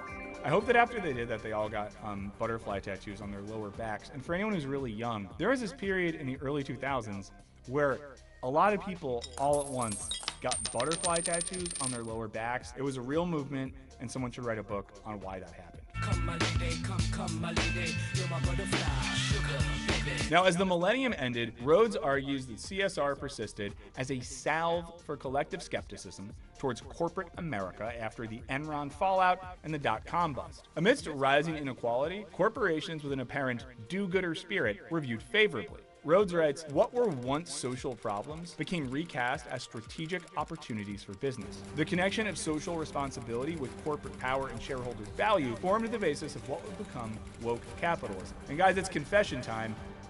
Your buddy Michael got caught up in this in 2003 when I paid extra for a Motorola Razr flip phone that was from U2's Red campaign because it was going to help end AIDS in Africa. If you're from Motorola, let me know in the comments how that turned out. Now, woke capitalism is interesting because it came to fruition in an era directly following about 40 years of shareholder value maximizing and rapidly increasing income inequality. Today, Warren Buffett, Bill Gates, and Jeff Bezos have as much personal wealth as the bottom 50% of Americans. Philosopher Frederick Gross classifies the present as an age of indecency, i.e. inequality so disgusting he needed a new term for it. According to Rhodes, today corporations seek a moral justification for their existence, positioning themselves as the saviors of the exploitative inequality-generating system that they produce. Woke capitalism is that moral justification, an attempt to bathe business in an ethical glow, so that the excesses of inequality it has produced don't create an angry mob hell-bent on destroying it. Now, this is sometimes called woke washing, kind of like the way that greenwashing is used to describe posturing as environmentally aware. Think about stuff like the infamous Kendall Jenner Pepsi commercial, which somehow argues that Antifa and the police would all get along if they just hung out and drank a cold Pepsi. Also, if you're someone who, if you have the option to drink a Coke or Pepsi product, choose Pepsi. In the comments, let us know why. I've never seen a person drink Pepsi. I don't know who's drinking Pepsi. I want to know if you're drinking Pepsi. But according to Rhodes, there's a pretty big problem with this. Specifically, woke washing represents corporate America's staggering intrusion from the economic realm into the political, and from the private into the public. This, he argues, undermines democracy, given that democracy is predicated on the equal political power of each citizen. At the same time, the very wealthiest Americans have become more sophisticated than ever at evading taxes, i.e. avoiding their responsibility to pay their fair share for services like roads, healthcare, clean water, and so on. The top 1% of Americans dodges an estimated $163 billion a year in taxes, according to the U.S. Department of the Treasury. It's easy to imagine that if they actually contributed reasonable taxes, it would facilitate conditions for things like government-subsidized education, healthcare, and so on. Instead, billionaires like Jeff Bezos, who recently donated $10 billion to fight climate change, are increasingly dedicating themselves to fulfilling certain roles that normally belong to the state. Atlantic writer Franklin Foer calls this a new private state, where public goods are dispensed at the whim of a virtue-signaling private elite. This all recalls Andrew Carnegie's Gospel of Wealth, which argued that inequality was inevitable, even morally right, but that it was the job of the wealthy to decide how to spend their money to help the poor. Now, under the system, and with an increasingly strapped social safety net, the supremely wealthy have the power to decide what kinds of services or even political rights the disenfranchised deserve. Now, in this way, woke capitalism starts to look a whole lot like table crumbs thrown down from the towering giants of industry. Rhodes writes, woke capitalism buttresses a self-satisfied ruling elite who believe that their wealth is deserved. At the same time, it's worth thinking about what kinds of causes woke corporations are most often aligning themselves with. Stuff like LGBTQ rights, girl bossy feminism, diversity in the workplace, and so on. Helen Lewis of The Atlantic notes that companies reliably align with socially radical rather than economically radical causes, essentially allowing them to garner progressive street cred without threatening the economic order the way, say, pushing for UBI or stronger unions would. She calls this the iron law of woke capitalism, writing that brands will gravitate toward low-cost, high-noise signals as a substitute for genuine reform. Rather than challenging the system, this merely reinforces it and the elite's power to lord over it. So, like, we can celebrate Pride Month at work, but we're still going to work, 60 hours a week while barely paying rent. And then paying so much for healthcare on top of the fact that we have a health plan. It's like, what's the point of having health insurance if I go to the doctor because my thumb hurts? And they're like, oh, I'll do a little x-ray. And I get a bill that's like US $300. Real thing that happened. My thumb hurt. Go to the doctor. I'm there for 25 minutes. The bill comes a month later. $300, please. It's like, what the f? Someone explain it to me. Someone explain it to me. Slavoj Žižek argues that woke signaling becomes a way to avoid actually having to reckon with the supreme power the wealthy elite have unfairly collected. He writes, and we note he writes this in an essay that does have a lot of problems, they submit to woke demands because most of them really are guilty of participating in social domination. But submitting to woke demands offers them an easy way out. You gladly assume your guilt insofar as this enables you to go on living the way you did. This also leads to social concepts like allyship. And while it's of course not a bad thing to consider yourself an ally of oppressed or marginalized groups, there's a risk that once I tweet about being an ally or post a black square on my Instagram, it alleviates any social or material responsibility I feel to really do anything to make meaningful change, which is unfortunate, as the original usage of the term woke, largely in the work of black activists, artists, and writers, dealt precisely with being aware of systemic and material oppression for the sake of transforming those systems. And in this way, it shares the spirit of folks like Marx, who thought that the point of philosophy wasn't simply to understand the world, but to transform the world. And Plato, whose allegory of the cave argues that seeing past ideologies and illusions to get at what's really going on is an essential act of seeking wisdom. But for the woke capitalist, this is turned into aligning your brand with cultural and social signifiers that make you good. And it's not just billionaires and CEOs allaying their guilt with performative wokeness. Woke capitalism offers us all a way to purchase virtue. Buying some rainbow Legos is a lot easier than doing the hard work of learning or organizing. New York Times columnist and broken clock Ross Douthat even argues that brand identification with a woke company fills a certain hole, giving us a sense that we share certain collective values, a feeling that used to be provided by robust community life. And woke capitalism has been critical to twisting the word's original meaning, because conservatives are right in some ways. Yeah, I said it. Feel free to rewind that and play it back if you thought you heard me wrong. Corporations are behaving quite cynically with their activism.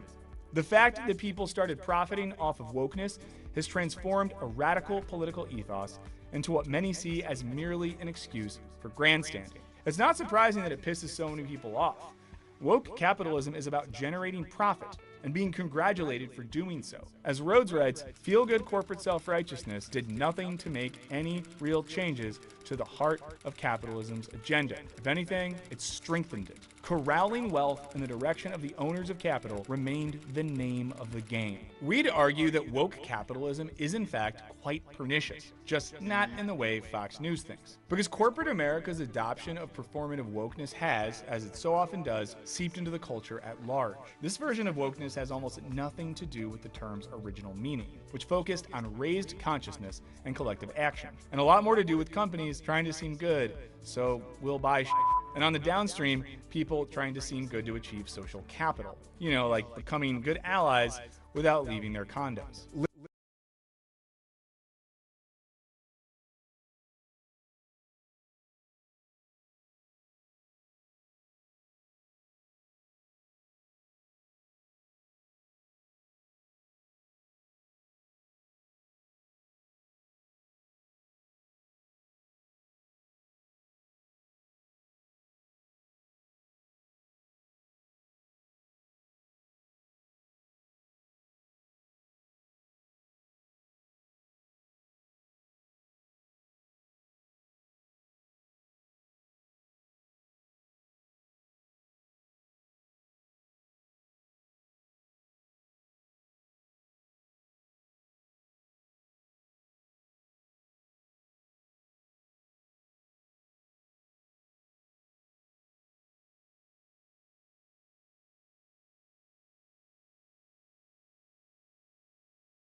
Liberal political activism increasingly places its focus on cultural products. You know, rainbow Legos, t-shirts that show that you have good politics, stickers on your car that make you seem like you're on the right side of history, and identities, like how many Fortune 500 female CEOs there are. In doing so, it's ignoring material, economic, and historical conditions that lead to systemic inequalities and oppression across race, class, gender, and sexual identities. Making your social media avatar a black box might signify wokeness in a way that gives you a progressive street cred. But unless that's translated into material action, all it really means is that you understand how to appear woke in its most reductive sense. It's the political equivalent of buying a tie-dye shirt at Target and then calling yourself a deadhead. Come on, guys, come to a show first, and then you can call yourself that. Or as Professors Teyama Lopez Binyasi and Candace Watts-Smith write, striving to be educated around issues of social justice is laudable and moral, but striving to be recognized by others as a woke individual is self-serving and misguided. So to those of you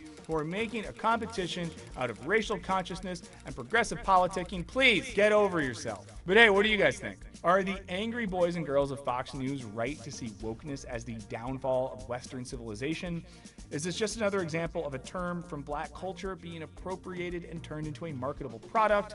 Or, in our increasingly cynical age, is voting with our dollars about as much as we can do? Let us know what you think in the comments. Want to give a special shout out to all of our patrons who know that by supporting us with their dollars, they're not better people, but they have the chance to be, and it means a lot to us. So if you want to consider supporting us and in return getting some extra content, getting videos early without ads, getting on our Discord server, click the link in the description, check it out. If you got some money to spare, it'd mean a lot to us.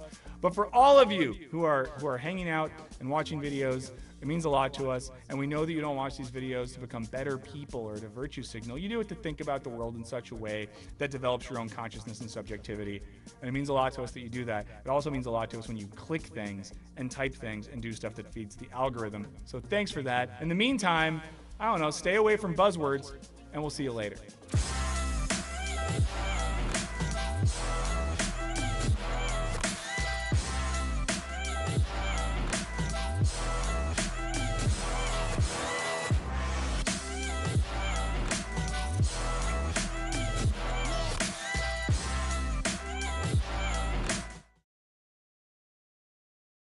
Probably, I'm not fully aware of what is happening, but the reality is this, right? It's gonna be, my commentary on this issue is gonna be probably identical to what I've said so far. That's part of the reason why I'm always like, ugh, we gotta talk about this again. Here, I blasted off, by the way. Let the people know. Let your friends know. Let your family know. We're live and we're live. Here you go. The thing is, transphobes have trans on the mind more than trans people. Yeah. It's like, it's a situation where you can have like any kind of valid gripe, right? Or like any kind of minor criticism. But in many circumstances, allyship means you're not going to fucking like take a minute issue that's not even really an issue at all and like put it on the fucking forefront. Because the people that do that are people who want to constantly weaponize any kind of like cringe, for example, a marginalized community member might be behaving as. Okay? I've talked about this a lot, where it's like cringe is not illegal, and if someone is being cringe, for example, if someone from a minority group is being cringe, for example, that doesn't mean that like this is representative of everything. It's not politics. You're just like looking at every and any kind of reason you can to get upset at people. I don't even know what Anna said or did. I've only seen like some memes like this. You got to get your leftist card revoked. What the hell? The civil rights movement did not use the same strategies as the trans movement. They didn't barricade speakers when they disagreed in a classroom for 3 hours. They persuaded through nonviolence and showing America their humanity. It's kind of funny because like this take is not all that different than what they have said in the past. If you like really listen to what TYT says all the time, like It's the classic, like, well, you know, MLK was nonviolent, whereas Malcolm X was, like, not the best. Even though Cenk does concede and say that, Cenk does concede, which, by the way, is ahistorical. But Cenk does concede and say that there's two sides to this coin, and that, you know, without Malcolm X, MLK doesn't work on his own. You know what I mean? So he does recognize that. It is pretty funny. I don't know who the fuck got barricaded for 3 hours. I don't even know what this is.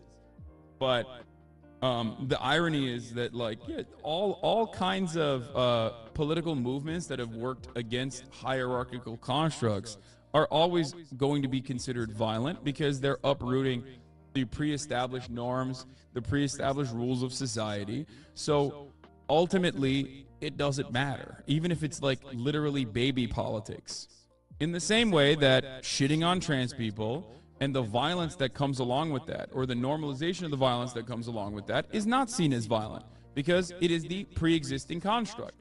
You can go out and dehumanize trans people. You can go out and, like, misgender trans people, and there's going to be debate around whether or not that is even hate speech to begin with. That in and of itself is a clear and obvious indication that as long as you are on board with the pre-existing hierarchical standards, then you're never going to be seen as quote-unquote violent, right? So this is ahistorical, especially from that perspective, because the civil rights movement, regardless of all of the nonviolent components, all of the peaceful nonviolent forms of resistance, was overall at the time, and still even to this day, seen as a violent movement. The only reason why people don't consider it a quote, full-blown violent movement now is because we live in the post-civil rights movement world where some of those civil liberties that were gained, which are being shred to bits every single fucking day, are taken for granted. Like, you can't go back and be like, MLK was a bad guy, because we live in the post-MLK world. Whereas at the time, holy shit, people certainly were not fond of Martin Luther King. I think, what was it, like, at the time of his assassination, he had a 25% approval rating. 66% of Americans disagreed with Martin Luther King.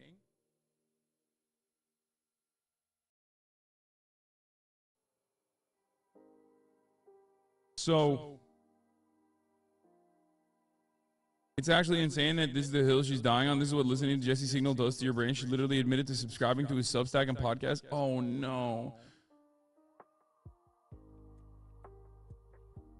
Always amazing me to see Anna and Jen keep seeing a song getting more and more popular. Instead of thinking, hey, maybe we got to shift a bit more to the left, perhaps be a little bit more loose and casual, they go to opposite of what if we were Tim Pool?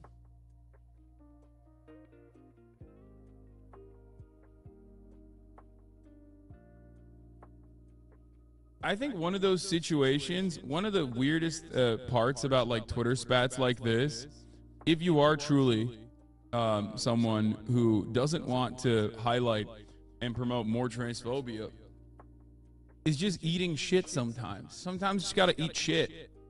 You know what I mean? I do it all the fucking time. I don't know why other content creators don't recognize that, like, we come from a profoundly privileged perspective. So, you know, there's no reason to ever, if you are truly a person who cares about these sorts of things, there's literally no reason to fucking constantly fight over this stuff. I get into it regularly as well. I get into spats regularly as well. But the only difference is that, like, when I get into spats, it's usually on, like, marginal things that people still have a tendency to turn into, like, gigantic issues on Twitter.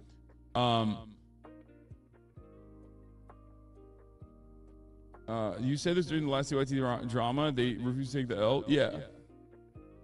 A lot of what I'm saying is the exact same as the last CYT drama. Like, there's still a gigantic subsect of Twitter that thinks I'm transphobic. You know what I mean? It's laughable. And it ultimately doesn't matter. But, you know, there are people who are like, oh, Hassan is fucking, he never listens. Like, he never listens to allies. He's, like, transphobic. He's racist, you know? Who cares? Just do your thing. Getting shit on and taking it is absolutely just a part of being online, and Gen Xers who are on Twitter straight up don't understand that. Yeah, people I think like, well, we've put a lot of time and effort. Here's a Pulitzer Prize winning picture of the black students who, amid disputes with the administration, took over Willard Straight Hall at Cornell in 1969. The sanitized and child-friendly version of history makes liberals into reactionaries. The very plain reality of the civil rights movement was that it was constantly accused of the exact same excesses of modern movements, but the modern trans right effort is significantly less militant, not more. Yeah, 100%.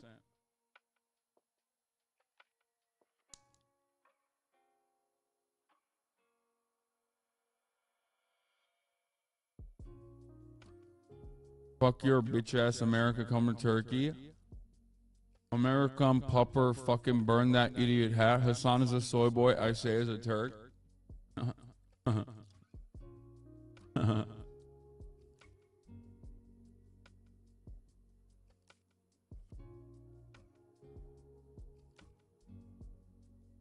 Is this it? Terrified swimming champion Riley gains his ambush by screaming trans activist and hit twice by a guy in a dress after saving women's sports speech at San Fran State University. And cops say there were no arrests. Daily Mail. Is this it? Is this what Anna is talking about? Also, what champion, bro? She's the champion of sucking ass, okay? I like that. Dude, it's so transparent. Like, all you need to fucking say is trans people suck. And they're not real. And, like, there is a built-in audience that will go, oh my god, you're so brave. You're so goated. Oh, King, please. You are a champion. You're a champion in my heart. These fucking participation trophy-ass motherfuckers, dude. I swear to God. Yeah, she's the champion of losing and then turning it into just a transphobic grift. Lance Armstrong doing transphobic shit. Like, anyone and everyone that has any kind of... I know my background music is still playing. All right, here, I'll shut it off. Anyone and everyone that ever has, like, a fall from grace or anything will just hit the transphobia ripcord, and they're like, oh, thank God. This is what she's freaking out about, not what you're looking at.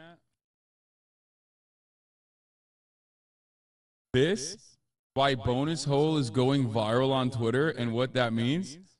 I don't think so.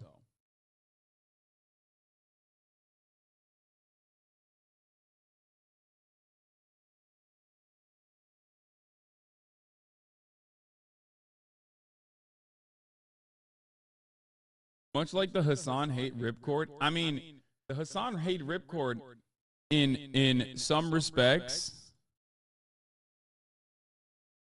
The Hassan hate ripcord in some respects does literally also go side by side. Wait, what? Yes, it is Hassan Jesus Christ. Wait, what?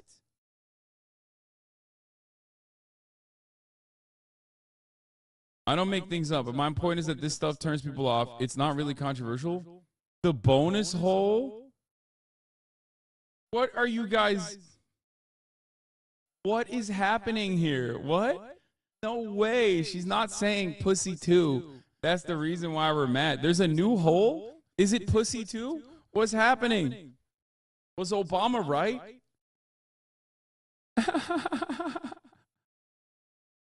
Watch the clip. Here. Okay, here. I think that protecting, marginalized communities, Pussy 2 literally is, I just realized. Pussy 2 is trans pussy. That's it. Trans woman pussy is pussy 2. AKA the bonus hole, dude. What the fuck? Yo, Obama was right.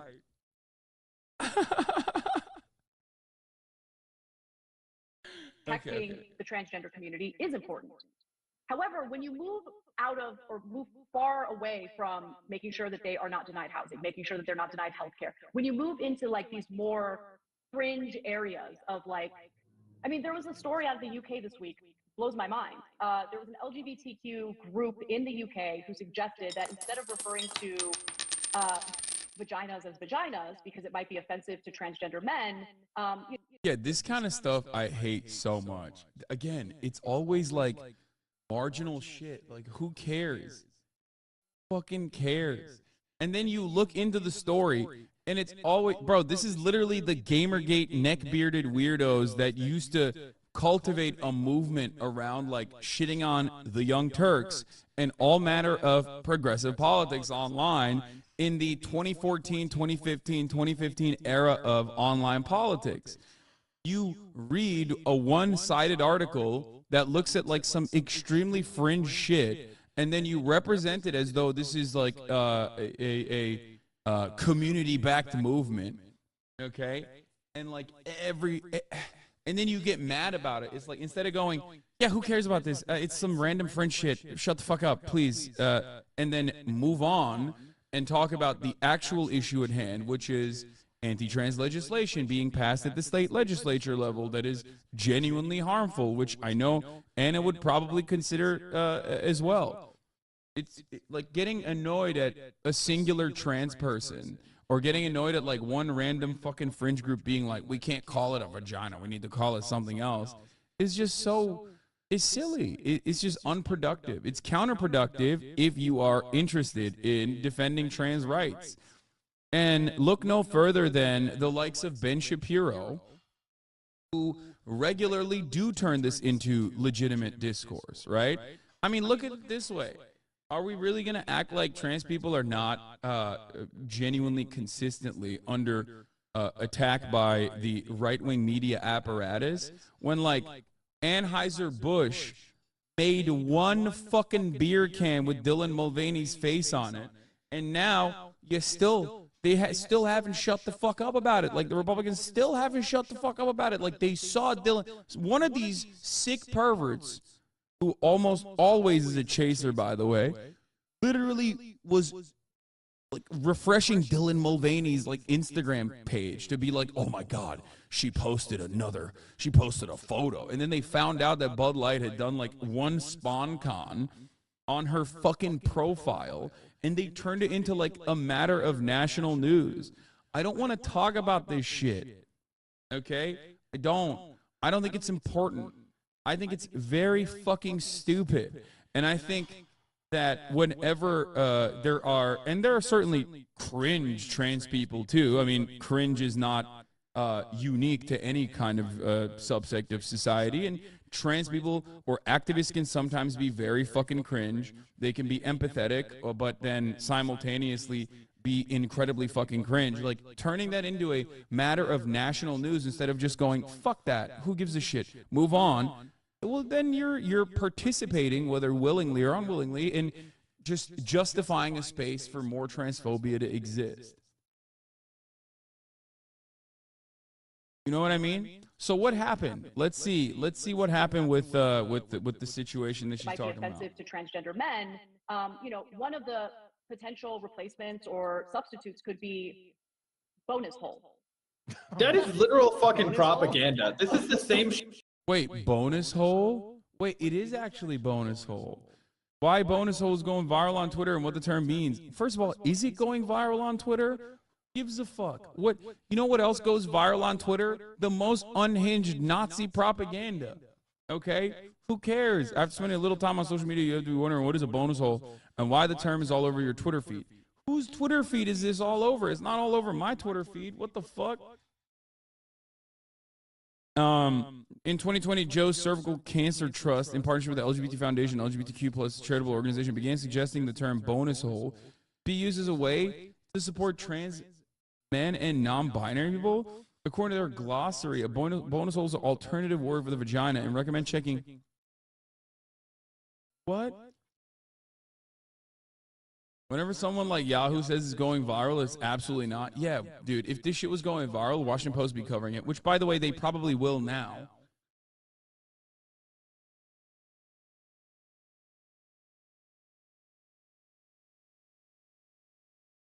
Bro, this is literally like trans girls calling their gawk the princess wand.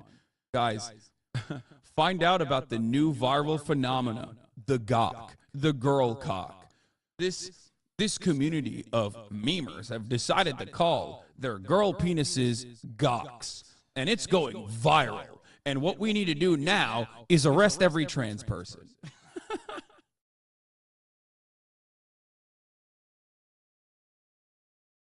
It's like, I just asked my trans friends who were chronically on Twitter, and none of them have heard of it. Lamau. Yeah, I'm chronically online. I haven't heard of this either. According to their glossary of bonus holes, an alternative for the word vagina, and recommend checking to see which words someone prefer to use. So, like, how is this news is the real question you got to ask yourself. Because here's what I mean. Okay? Here's what I mean. Do I think this is, like, something that is very important for the movement, you know? Fuck no. Okay? I don't. No one is going to be like, wow, you're not a real ally, Hassan, because you're not considering bonus hole. Like, this is some silly ass bullshit. If you are cis and heard of this, 99% chance you are falling down the Glinner rabbit hole. This is why I hate covering these kinds of idiotic fucking stories, because ultimately, I need to learn about bonus hole. And I don't want to ever learn about bonus hole. It's like, this isn't even Twitter shit. They're saying it's Twitter. It's worse than Twitter shit. You want to know why? They're faking and acting like it's Twitter shit when it's not even shit on Twitter. This is so stupid.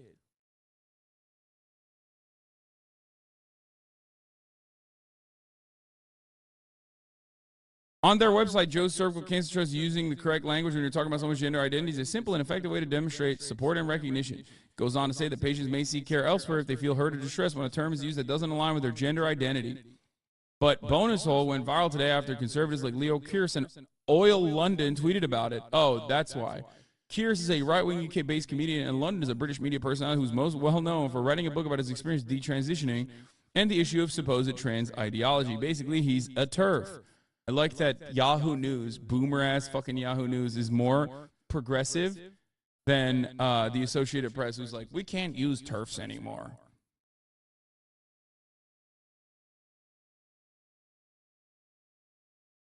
Sky News Australia covered this before you. UK charity group suggests bonus hole as a more inclusive term for vagina. 3 days ago, 9,000 views, bro. This shit didn't even hit, like, the transphobia sphere. That's the point. Because it's so stupid. It's so fucking stupid. It's so dumb. And now it's, like, now it's more relevant because Anna took the fucking bait on some random shit from some random fucking website that was like, oh, maybe we can call, you know, non-binary pussies bonus holes or something. And then all of a sudden now it's like an issue that everybody needs to fucking discuss. Why? The world is a massive place. There are always things that are happening that are idiotic, okay? Things that are happening that are silly, things that are happening that are stupid. Oftentimes, you have to make that assessment. You have to look at it and go, how many people are actually using this? How many people are actually using this terminology? Are they using it just on their own, in their own circles, or are they actually saying other people need to use this as well? Okay? And if it doesn't hit those metrics at all, if it doesn't hit any of those markers, then why the fuck is this existing in your mind? Like, you know, remember formative memories and don't fucking put bonus hole in your mind, okay? It's so stupid. Now,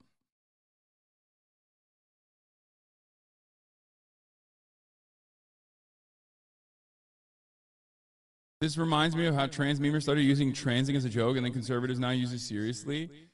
Yeah, Anna, Joe Rogan, and Bill Maher fall for every fucking chain email story, I swear. Yeah, it's just so stupid. It's so fucking stupid. It's so dumb. It is such a dumb thing to be upset about. And the only reason why I believe you get this kind of shit on your feed, and the only reason why you would take this seriously, is if that kind of transphobic sentiment is starting to take root in your mind. Okay? Like, I have disagreements with extremely online activists all the fucking time. That's part of the reason why there is a gigantic group of people on Twitter, regardless of what their political background is, that says stuff like, I hate Hassan, I want to go to his house and fucking murder Hassan. And then I'll look at their profile, and they're like a neurodivergent minor trans person. And I'm like, dude, what the fuck happened? Like, what do you mean? You want to come to my... It's almost always Germa fans, too. They fucking hate me for some reason. I don't know why, even though I love Germa. And most of it is because they see shit clipped out of context and they fucking lose their mind over it, or it's like petty squabbles and minor disagreements that they hyperfixate on. Who gives a fuck?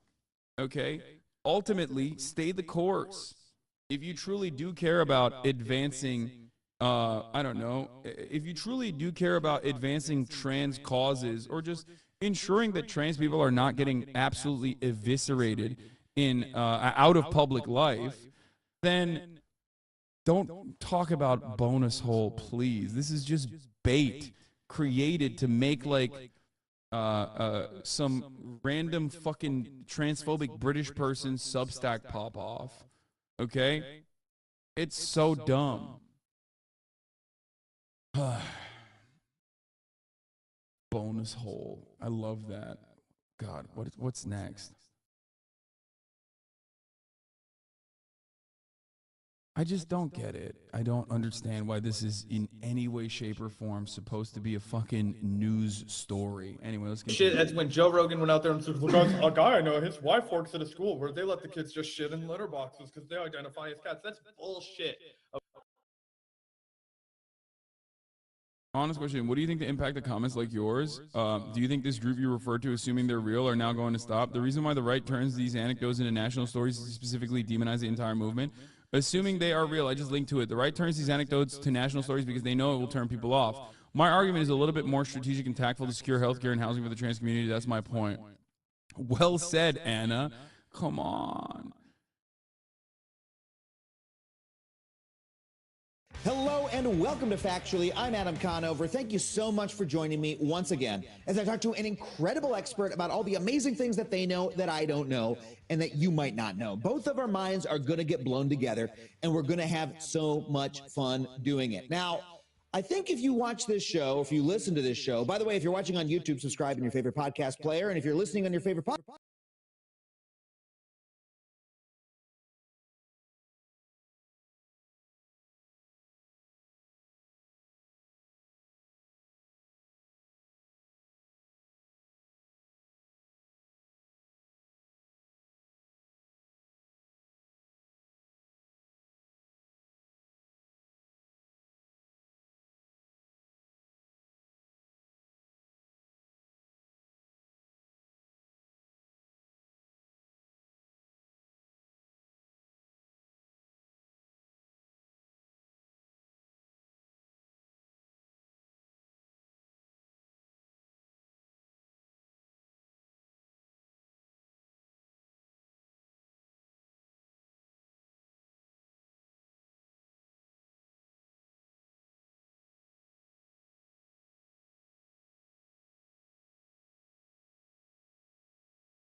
kind of cry for help are they going to move to? You know, you need to take this seriously. When someone wants to look like death, you need to take it really fucking seriously.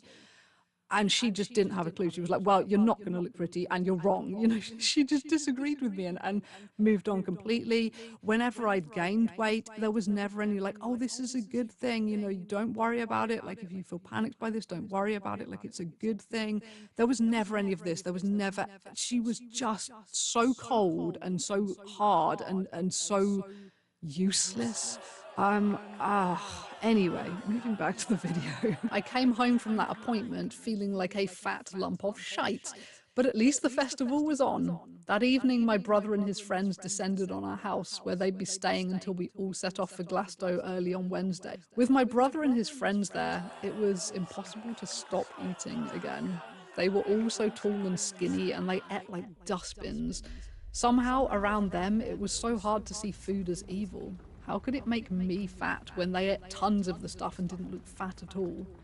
So I carried on eating, really stuffing my face, which my body was wholly unused to. That was going to be a problem, a huge, bloody, shitty problem. But I didn't know it yet, didn't have the first clue. I knew nothing about the potential complications of an ED. This was one of the awful things about being sick before the internet. No one could tell you the most basic hazards. I'd hope that these days most people know you have to increase your food intake slowly after a prolonged period of undereating, or all manner of awful shit can befall you. Awful shit, quite literally. But me? I knew nothing. All I could think about was food. I included in my packing a big plastic tub of dried fruit so I'd have something semi-healthy to eat, given I was still living in hope that I'd get my willpower back at the festival and knock this endless binge on the head. It was about an hour before we set off that I encountered the inception of bathroom issues. The poops of doom were setting in, and that is not what you want when you're about to get in a car and drive a very long way to a festival with infamously terrible toilets. But I'm just realizing this. I had never had a bout of disastrous bowel issues at that point in my life. That right there is pretty irrefutable evidence that my IBS is caused by my ED, not something I was born with. I had no fear of embarrassing bowel problems when I was 15, and that seems insane to me now that my digestive system is ruined forever. So we packed the car and hit the road, driving down to the hectic, nihilistic euphoria of the Manic Street Preachers' first album, Generation Terrorists. I was sitting in the back next to one of my brother's lanky friends, fixating on the difference between our legs. We were both wearing jeans, and I remember looking at his long, lithe, twiggy thighs compared to my short, stumpy hunks of denim-clad meat and feeling fucking disgusting. When we stopped at a service station, the doom poops were revving up, but I still wasn't particularly fearful. These things always went away on their own, didn't they? Well, they did, again, before I irrevocably fucked up my digestive system with self-starvation. Onwards we continued towards Glasgow, towards my brutal pants-shitting fate. Even though this was 2 days before the real festival kickoff, the entire sleepy little village was awash with cars crawling along bumper to bumper in the summer sun, various genres of alternative music blasting out of sunroofs, dreadlocks and bare feet sticking out of car windows. The locals seemed surprisingly chill about this absolute nightmare of a traffic clusterfuck jamming up their rural roads. Some were sitting in their front gardens drinking beer, watching it all roll slowly by like a carnival. We schlepped across miles of hilly fields to the good camping spots, and I managed to set up my new green two-man tent with minimal help. But just minutes after this towering feat, disaster struck. I needed a bathroom. Rapido. The bathroom was, however, a quarter of a mile down the hill. I started walking there fast, only to find that everything I'd been binging on in the last several days was now staging a furious protest in my intestines, every single calorie I'd chomped on now racing with torches lit and pitchforks sharpened like a mob of angry villagers all charging out of my bowels towards my asshole. I really don't know how else to explain it. There was about to be a shit-splosion, the likes of which I had never experienced in my life before, and the bathroom was still 25 yards away, and I was soon to learn that it does not matter how hard you clamp your asshole shut. Assholes are unreliable, man. They are dangerously unreliable, and they were never created to hold back an explosive tsunami of liquefied shit. You know the really frustrating thing? I came so close to making it. So fucking close. I was only 5 rushed, stilted, butthole-clamped strides away from the Portaloo when everything went violently to hell. Asshole breached. I repeat, the asshole has been breached. The biblical furies of that murderous shit tsunami came thundering past my asshole's defenses, and my favourite black Calvin Klein underpants were officially trashed. As soon as I got into the Portaloo, I performed a swooping turn, whipping down my combat trousers and parking my bare, erupting ass on the seat at the exact same moment as slamming and locking the door, and, yeah. My pants were so profoundly dead, you don't even want a description. Rest in peace, pants. I had to toss them down into the vile muck inside the Portaloo. You know the kind of toilets they have at Glasgow? They're all parked on top of this huge rectangular shit pit like a mass grave for everything poopy. And if you look down the toilet, You just see this ungodly trough of sewage, piles of dung, and pools of steaming piss. And I could see that I wasn't the first person to meet this terrible pants-shitting fate today. There were already a pair of once white ladies' underwear tossed down into the shit, keeping my pair company. I stayed in that goddamn Portaloo longer than anyone wants to spend in a Glastonbury toilet. I'm serious. Back then, Glasgow was worldwide infamous for its disgusting toilets, and for bloody good reason. You'd often enter them to find that someone had taken a shit directly into their hand, then smeared it right up the wall, this whacking Great Cleveland steamer clinging onto the plastic like an unhappy brown snake sizing you up. I think I've even seen pictures of a Glastonbury wall-climbing shit that had googly eyes stuck to it. No one ever knows who did it, why the fuck they did it, or how in hell they cleaned off their hands afterwards, but Glastonbury in the 2000s seemed to have a disturbing number of coprophiliacs running amok, just as, I imagine, this video may end up doing too. Are you a common breed, shit fetishists? I have no idea. I probably don't even want to know.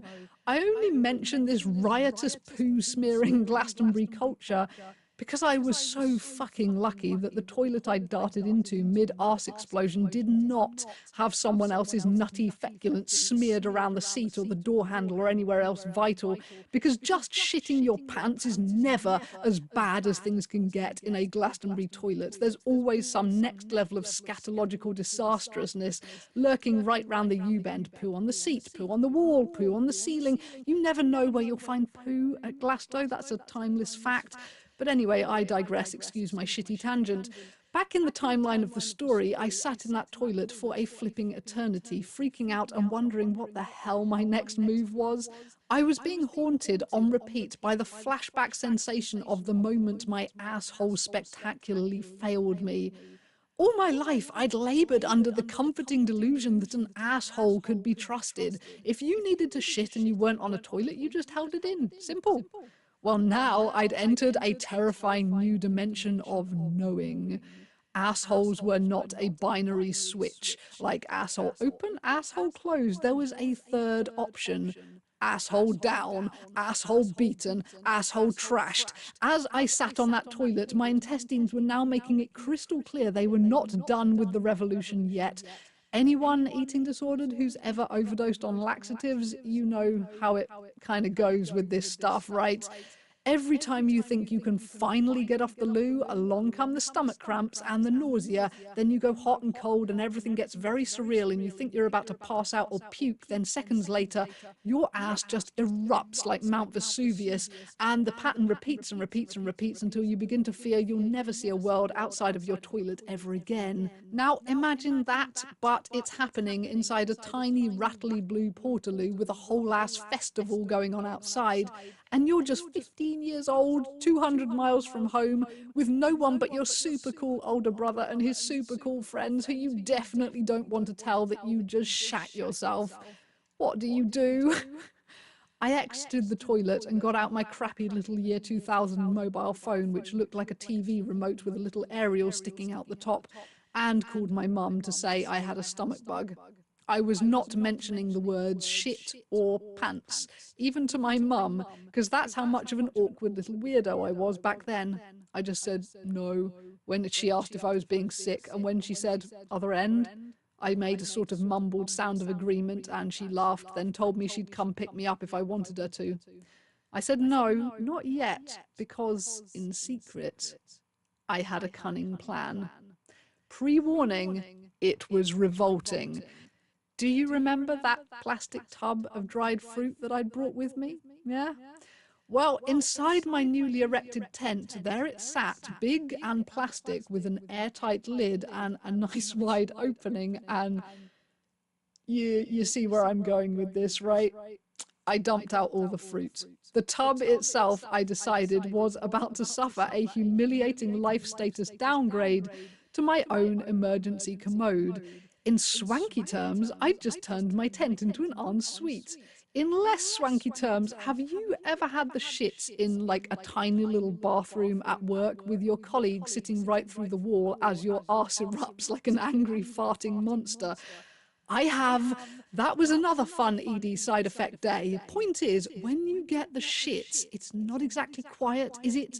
And when you get the shits into a plastic fruit tub in a tent with your friend's tents parked literally inches away because space is at a premium, people can hear every whispered word you say, every squeaky little fart you emit. There is no way in hell they're missing the thunderously booming arse eruptions you're now suffering right into the plastic echo chamber of that horrified fruit pot.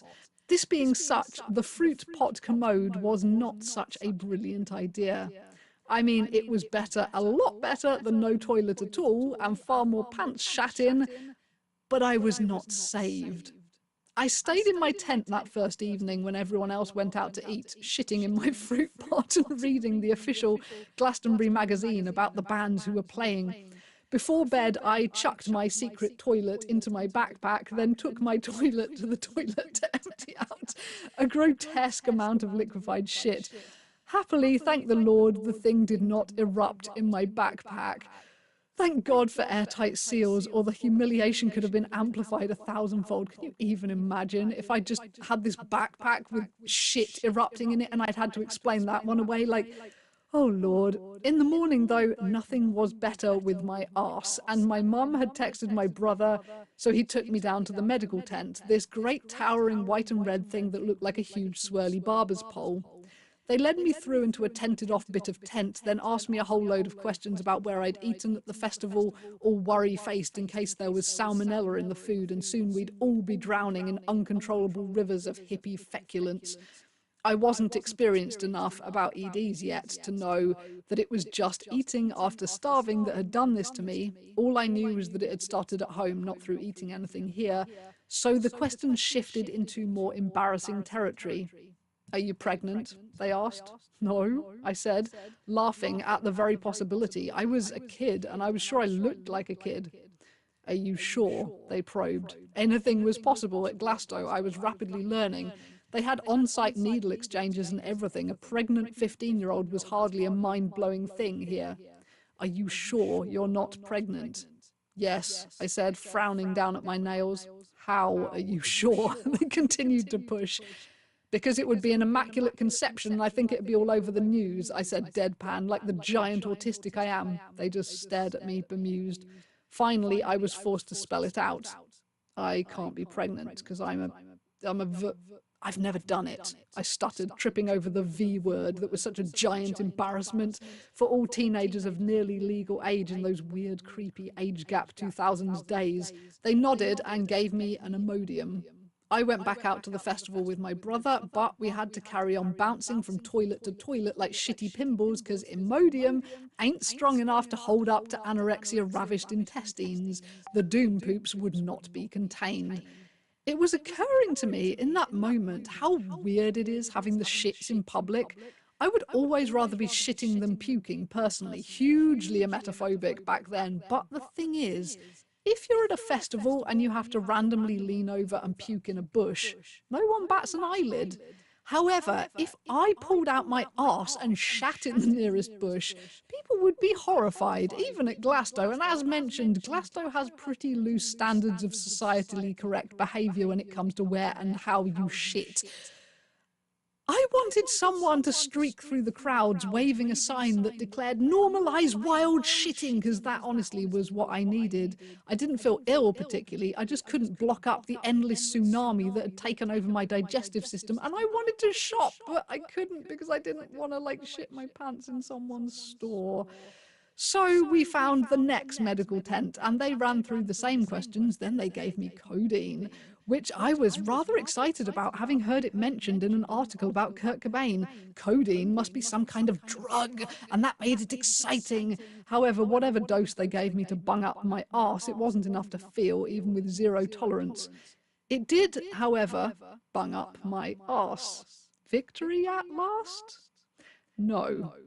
My intestines were staging a riot, and if it wasn't coming out, it was going to ferment and swell and try to come out somewhere else. By the afternoon, I started to feel really, really sick and painfully bloated, and my intestines were cramping and hurting. So back I went to the first medical tent, all on my own, in tears, and they promptly poked my lower stomach, made me cry even more, decided I had flipping appendicitis, and called me a literal bloody ambulance. So yes, me and my emergency cargo of stupid anorexic diarrhea had gotten a real live ambulance ride. It was pretty crazy getting out of the festival. They laid down all these strips of corrugated metal as pseudo roads so people don't get lost or sink in the mud, and we were rattling down those in the ambulance. Then we got out onto the real roads and they started hauling ass towards Yeovil Hospital, flashing the lights and wailing the sirens and everything, and I had a bit of a bust up with the ambulance man about whether I could shit in a bedpan in the literal ambulance because the codeine was wearing off, and it felt like my arse was due for another furious eruption, but he wouldn't let me because he said it would be embarrassing for me, to which I replied, less embarrassing than shitting in my pants right here. He insisted we'd be there soon enough, and luckily for everyone, the codeine held out just long enough to get me to A&E, where they demanded a stool sample. I provided them a mountain of excrement, then put on a hospital gown which immediately gave me hives, necessitating an antihistamine injection in my arse cheek because I didn't have enough fat left anywhere else on my body. The nurses weighed me in a funny wheelchair, and the older one tutted at the number, which must mean it was pleasingly, shockingly low, but sadly it was also in kilograms, which I've never been able to read. I didn't get to fixate on the specifics of how much weight the killer shit had caused me to lose. My mum drove down surprisingly fast, and they gave her an extra bed in my hospital room. They'd given me a whole flippin' room there because they were still waiting on the results of the poop sample and no one knew if I was infectious yet. Maybe I had something awful. Maybe it was dysentery. I woke up at around 6 a.m. to the terrifying sight of a male doctor and a whole herd of med students trampling into my room, snapping on blue latex gloves and making a beeline for my lower stomach. However, the codeine had completely worn off by now, meaning my stomach was flat again, not painful, not inflamed, clearly not housing an ailing appendix. This was the first time I realized they were genuinely planning to cut me open and take out one of my fucking organs. The indignance! I barely even knew where I was. I'd barely even woken up, and already they had designs on carving me up like a turkey. To this day, I have never seen a grown man look so poutily disappointed as that doctor did when he realized I was fine and his itchy scalpel fingers weren't going to get nice and slick with my blood. Psychopath. After that, a much nicer, less scary doctor came round and told my mum it was just gastroenteritis, which I thought sounded like something terrible, but actually it just means stomach bug. My instructions were a bit ironic, all things considered. I just had to stop stuffing my face. No more food for me, just lots of clear liquids until I stopped shitting my guts out. We still hadn't put two and two together, though, that it was eating like a pig after months of barely eating at all. It would take 2 or 3 more bouts of doom poops like this over the years before I would start to make sense of all this. For now, I got into my mum's eccentric old car and we rattled all the way home, where I irritably watched Nine Inch Nails playing Glastonbury on the fucking TV, like everyone else in the country, while my tent still sat at the festival uninhabited. By the next day, though, I'd followed the doctor's instructions, and amazingly, the great downpour of shit had actually stopped. My arse was on its best behaviour again. As such, my absolute saint of a mum rattled all the way back down the country again to drop me off at the gates. My brother met me, and off we went to see Muse and the Flaming Lips and a bit of the Pet Shop Boys. And then on the final night, David fucking Bowie. It was gorgeous. The moon was huge and full over the pyramid stage. The whole place stank of campfires, and we walked all the way up to the Greenfields at 1 a.m. to eat vegan chickpea curry. Then when we got back to the tents, this guy I didn't know handed me a joint that was laced with God knows what. I only took one drag on it and the whole world just drifted away. I was seeing things. I couldn't stop dancing to the distant music carried on the night breeze. I could have astral projected right into the glittering smoky heavens if I'd tried hard enough. That was the first time I ever had weed. So I assumed that was just what weed did. One drag and kaboom, you're in floating, tripping, ecstatic bliss. Much as I love weed now, it's been a lifelong journey of bitter disappointment, discovering that it's not actually what weed actually does or feels like, and forever wondering, what in hell's name I actually did imbibe that night, because I would really, really like to do it again. But anyway, that's the story of how I shat my pants at a music festival, nearly died of embarrassment, got given Kurt Cobain drugs that landed me a big dramatic ambulance ride, and was eventually given the most ironic for an anorexic stop shitting advice ever, which was to just stop binging. Stop eating. Stop stuffing your face. If you're not stuffing anything into your face, it can't keep on falling out your ass, can it? So let that be a lesson to you. Don't become anorexic, or you'll shit your pants. And don't buy designer pants either, because I've literally never shat my pants since, and I've also never owned any more designer pants, and maybe there's a correlation. Oh, and if you already are anorexic, take care with the refeeding, please. Go slowly, especially if you're off to an event soon. If your entire arse starts falling out though, cut back to clear liquids, reintroduce food slowly, or do the brat diet, look that up. That works pretty well too. Now, if you have a cripplingly embarrassing poo story, and honestly, if you're an ED'd human over the age of about 17, I reckon you bloody well do, drop it below if you can bear to relive the shame. Everyone needs more toilet humour in their lives. And everyone who shat their pants in a public place, I stand in poopy solidarity. I hope recovery finds you soon. And if you'd like more stories like this one, albeit usually less full of poo, check the playlist in the drop-down or my Patreon link if you prefer not to be bothered by adverts. Now with this tale of shit and woe dumped into the reeking airwaves, I shall do a fuck and an off. Thanks for listening, human being. Over and out.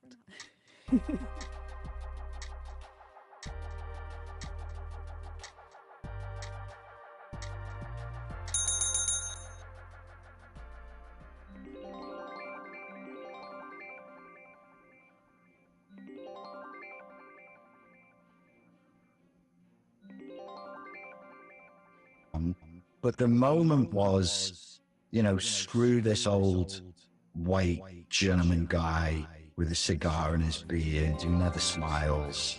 He's not like Jung, who's always pictured smiling, and Adler was a friendly socialist. Freud was much more paternal, and it was an anti-patriarchal moment. So this meme of saying, screw you to Freud spread like wildfire. So to this day, yes, in university, when I was at university, if you said Freud, people laughed at you. Wow, that's But he fascinating. was a genius. Freud was cancelled. He was a genius. He's cancelled, yeah, he's been cancelled. Cancel culture got Freud. I can't believe that. Wow, what a shame, I suppose. Well, I quite like that sort of concept that we're always trying to sort of rectify things. You mentioned the cult of one before, sort of being with a narcissist. What about cults in general? I gather psychopaths, for example, there's like 1% in society, but probably 2 or 3% is.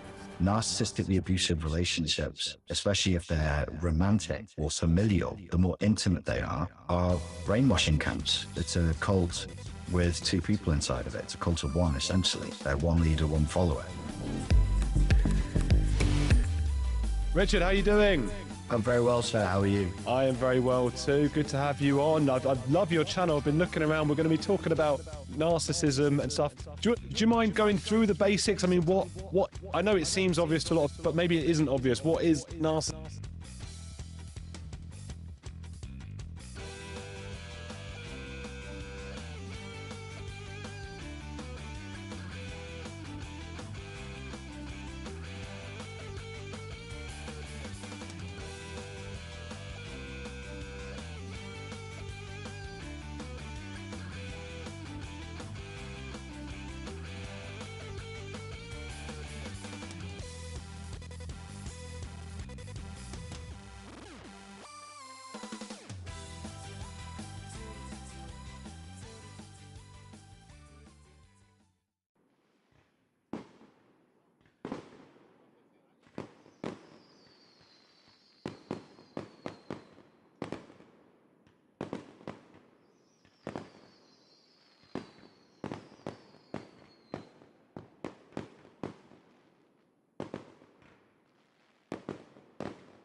narcissistically abusive relationships, especially if they're romantic or familial, the more intimate they are brainwashing camps. It's a cult with two people inside of it. It's a cult of one, essentially. One leader, one follower.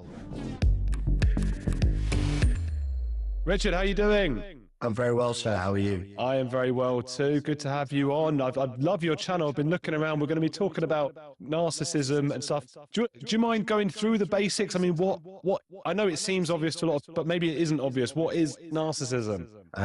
Well, narcissistic personality disorder is usually typified by somebody who is very, very attached to a false sense of self.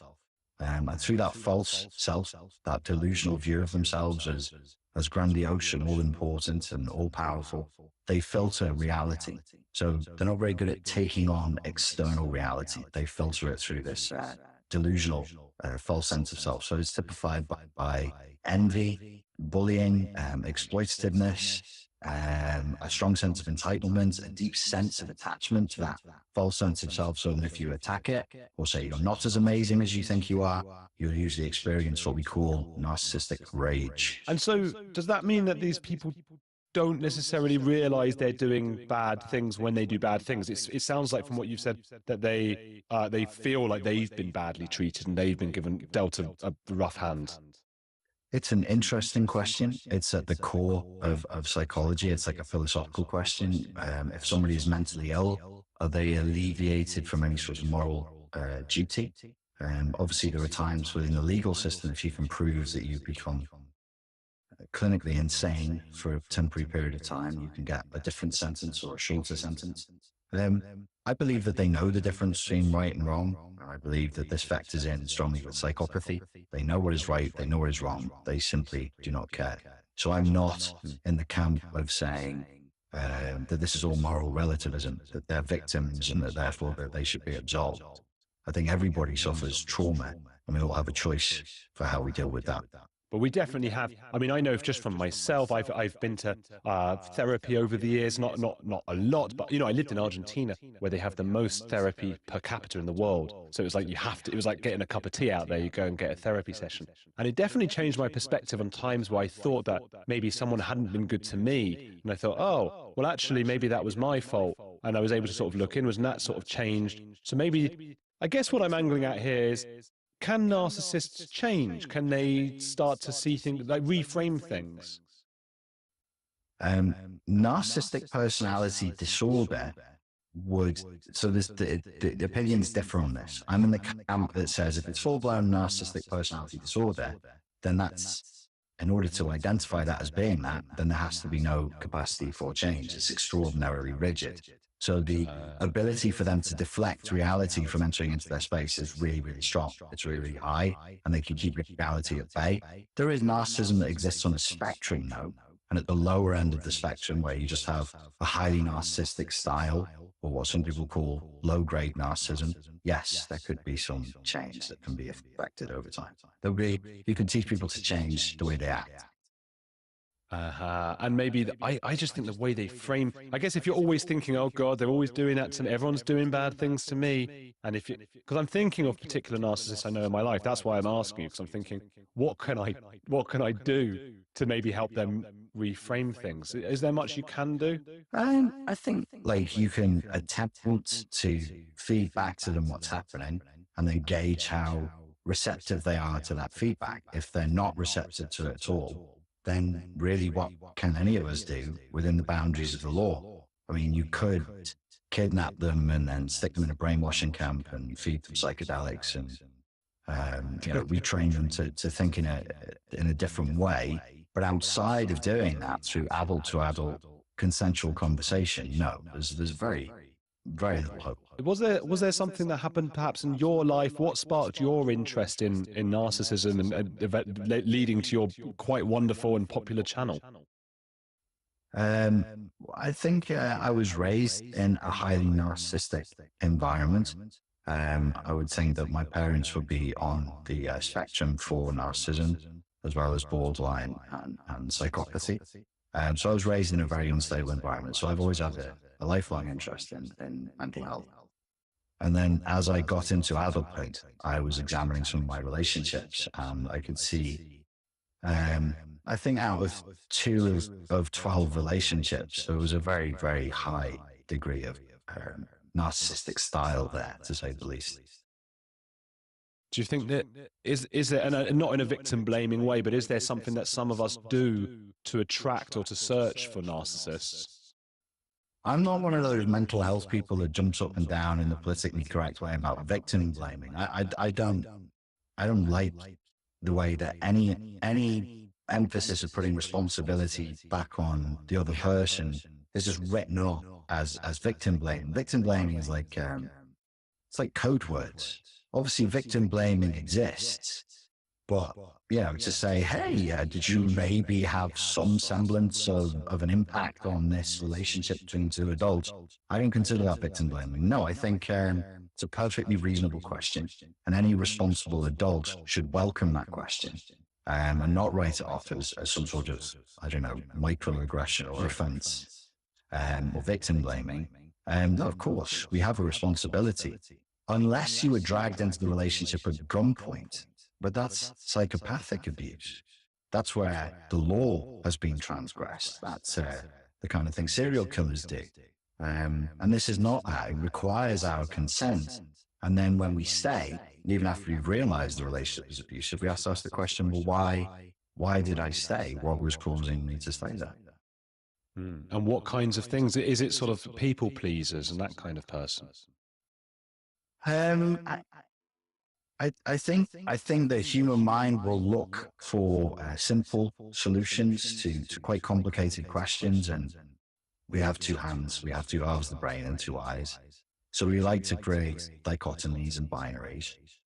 So there is like this tendency to go, oh, there's a narcissist and there's a codependent or a people pleaser or whatever. I think sometimes it's an individual thing. I think individually, yes, sometimes like people like myself definitely have a pronounced people pleaser tendency because of the environment that I was raised in. That was a survival mechanism for me. And for other people, they're just entrained through the relationship itself. They had no pre-existing problem, but the relationship itself entrained them to behave in a new way and to react and feel in new ways. Narcissistically abusive relationships, especially if they're romantic or familial, the more intimate they are brainwashing camps. It's a cult with two people inside of it. It's a cult of one, essentially. One leader, one follower. And you are brainwashed.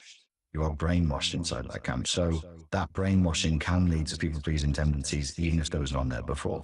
And then I'm just thinking as well, and I'm just thinking out loud here because I don't know anything about this, but do people sometimes, if they've got a narcissistic parent, do they then seek out a partner that mimics that relationship sometimes, as if almost if, like, this time I can get it right, that kind of thing?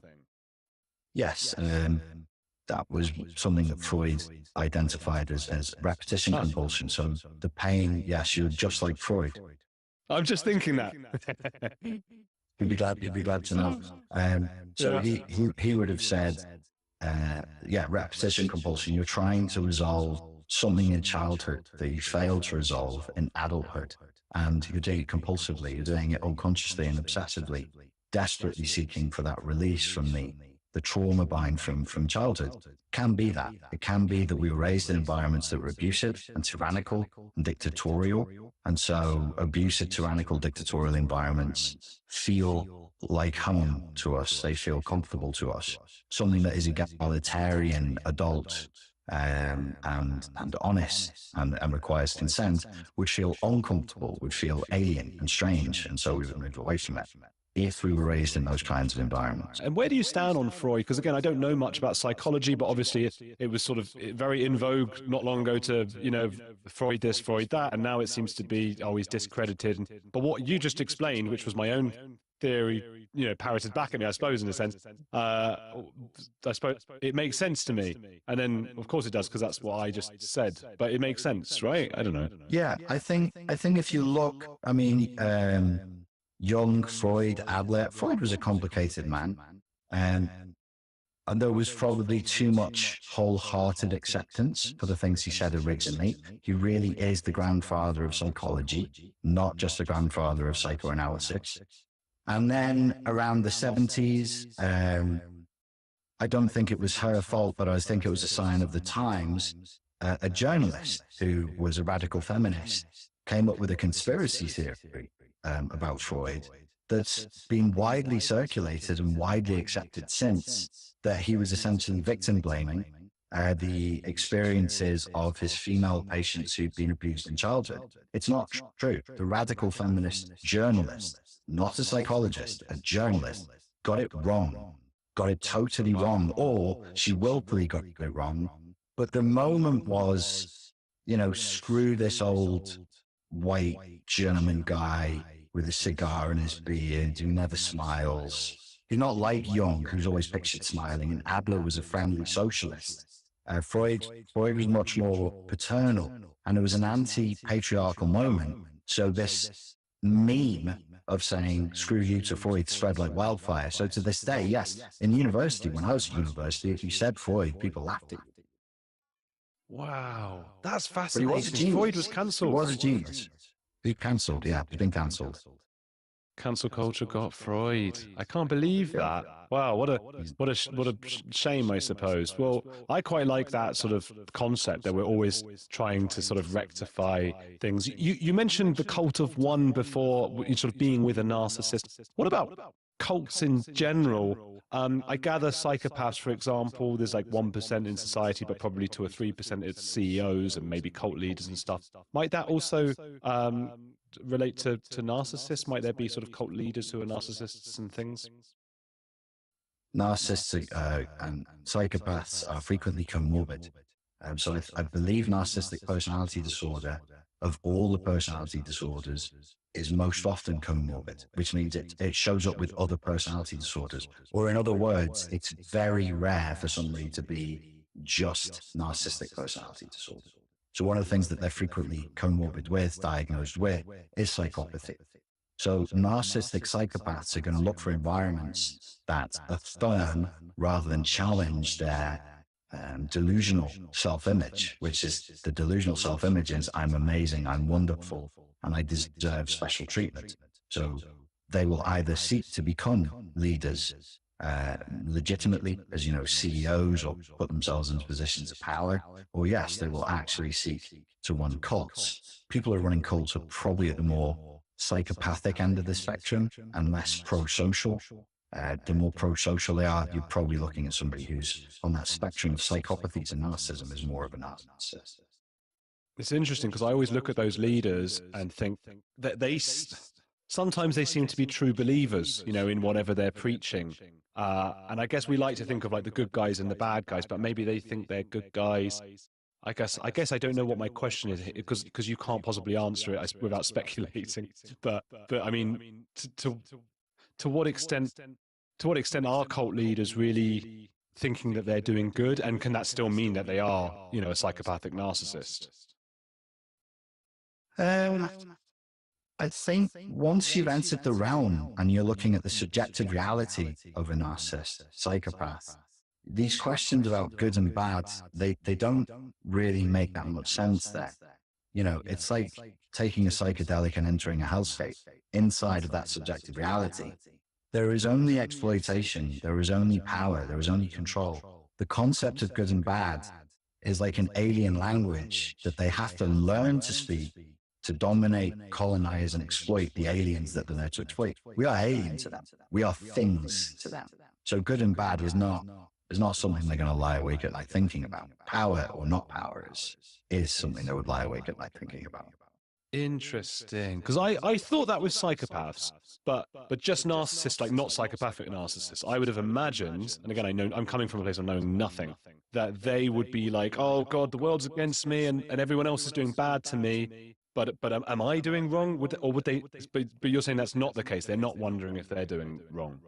Not particularly until you start to look at another potential model, which will be fragile or vulnerable narcissism, where because that's driven by a strong sense of guilt and shame. So in view of that, this is a model that's questioned by some areas of psychology. Fragile or covert narcissism or vulnerable narcissism would be triggered by their own grandiosity. So let's say I imagine that I deserve special treatment, but the world largely doesn't confirm that. They just think I'm an idiot and I'm a loser. I'm not getting the feedback that I'm as wonderful as my false self is telling me that I am. So I'm constantly triggered by my own grandiosity and the feedback from the world into feelings of failure and guilt and shame. They may be more prone through trying to roll through those feelings of guilt and shame to consider, am I doing good? Am I doing bad? But I would still claim that that filter of good, like, we'd have to have, again, it's a philosophical question. What does good mean? So good to you might mean really serves people and is good for the social environment. Good to them might be everybody is praising me for serving people and praising me for being good to the social environment. Do you see the difference? Yeah, yeah. Do we not? I said a lot of words there. I'm not sure if that made sense. No, it made total sense. It's like good to be praised, and good to yes, but not because you think you're doing good. Right, but not really good. Not actually authentically good. It's only good if I'm seen to be good. Yeah, but do we not all have I guess it must be on a spectrum to an extent, because I've had that feeling when I've like given money to a charity or something, and then I'm desperate to tell people that I did it, right? Deep down. Obviously I'm slightly ashamed of that, but I don't mind admitting that to you. I want to tell people I've done it. So I must have some of that in me. Or am I a narcissist? No, I think that I'm pretty sure that there was either stories in the Christian Bible. It was certainly stuff that I was taught growing up as a Christian man. You know, the truly Christian thing to do is to help people without seeking recognition. But there are people, I'm sure it was a parable, but there are people who will only do it if they get recognition. There is latent narcissism in all of us. We are social creatures. We're tribal creatures. My sense of self is not individual. It's moderated by how the other members of my tribe view me. So the idea of doing good without receiving any social currency for that is not really written into the sort of the software of being a human being. So then you'd have the question, like, where's the discrete boundary between the latent normal narcissism, healthy narcissism, the average human, and that of the malignant narcissistic psychopath? And it could be a question of degree. It could be a question, like, you can admit it and have a sense of humor about it. And I'll be like, mate, you should do that anyway, you know? And you go, yeah, I should. They're not going to do that. They're not going to do that. There's just no reason on earth why they would. So the rigidity would be the difference that makes the difference. If I said that to somebody who's a narcissistic psychopath, that's what the shoppers would come down. They'd be like, no, I'm not doing that. I won't give my money away without getting recognized for it. I think we all know people like that. How common are they? Like, would we all have had one or two mates in our school group who were one of them? They change the figures. Where psychologists get these. I mean, psychology is, you know, tries to be scientific. It's a soft science at best. So they were saying it was 1 in 100, and now some are saying 5%, and some saying 15%. It depends on how you measure it. I mean, that's science, isn't it? Like, you know, you make a claim about your data, and I'm another scientist. I'll be like, can I see your work, please? I'd like to know how you came to that conclusion. So if we mean like a pronounced narcissistic and exploitative style, I would agree with the people that say that, yes, it's a very high percentage of the population, 15, 20%. Actual malignant narcissistic psychopaths, I think would be still quite a small number. I think it's probably like 2 or 3 out of 100. Well, social media, modern culture encourages a narcissistic style. So, yeah, I think we're going to see huge numbers of that type of thing exploding. So yeah, I think that's very commonplace today. So that would suggest that you're not necessarily born a narcissist. I mean, you spoke of latent narcissism, but the idea that our society is shaping narcissism. I mean, is that something that worries you? Very much, very much. I mean, I'm very concerned about the state of the world and the state of our so-called civilization now. It could be because I'm a middle-aged man and I'm becoming curmudgeonly and I see the world as being on the road to ruin. Or we could be going through a real phase of negative downward change. I don't know. But yes, it worries me very much. I am not a fan of the idea you were born this way. The reason why I'm not is because it appeals to a sort of a superstitious sense. Humans like these stories. They like, oh, you got that from your dad. You know, you got your grandfather had green eyes and your grandmother was a horrible bitch, and that's why you know, steal money or whatever you did. So we like that, and we're superstitious in that way, but that's not good enough. There isn't really hard evidence yet to suggest that there is a genetic component. And anyway, we live in the age of epigenetics, which means that your environment affects the expression of different genes. So it becomes a moot point. Like if you were raised in an abusive environment, did that cause at an epigenetic level the expression of different genes that made you less empathic and more confrontational, more exploitative? Entirely possible. So yeah, I would encourage people to stay away from the just so version of things. Like, yes, he was born a psychopath or she was born a narcissist. It's probably both. It's probably nature and nurture. It's the environment and what you're born with. And what is it about society that is encouraging narcissism? How long have you got? Briefly, we probably somewhere along the line, as a society, whatever that means, or as a culture, or as a people, I mean, but this is a global phenomenon now, we kind of sold our soul a little bit. We lost religion. We embraced scientific materialism. Fine, you know, that seemed like progress. I understand that. But I think unhindered, the sort of the very Western mechanistic materialistic view of reality brought about an acceleration of consumer capitalism, which means that people were encouraged to buy goods not that they needed, but that they wanted. And we could thank Edward Bernays, Freud's nephew, for the propagation of that problem. He created marketing. Modern marketing, as we understand it, in fact, is created by Sigmund Freud's nephew using his uncle's principles of the unconscious. And he did a very good job. He made an awful lot of money.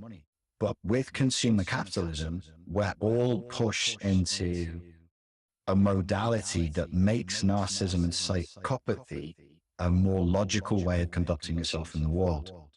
So if you're a materialist, a mechanical materialist, you believe that this flesh suit is going to be healthy for like 65 years and dead after 85 years.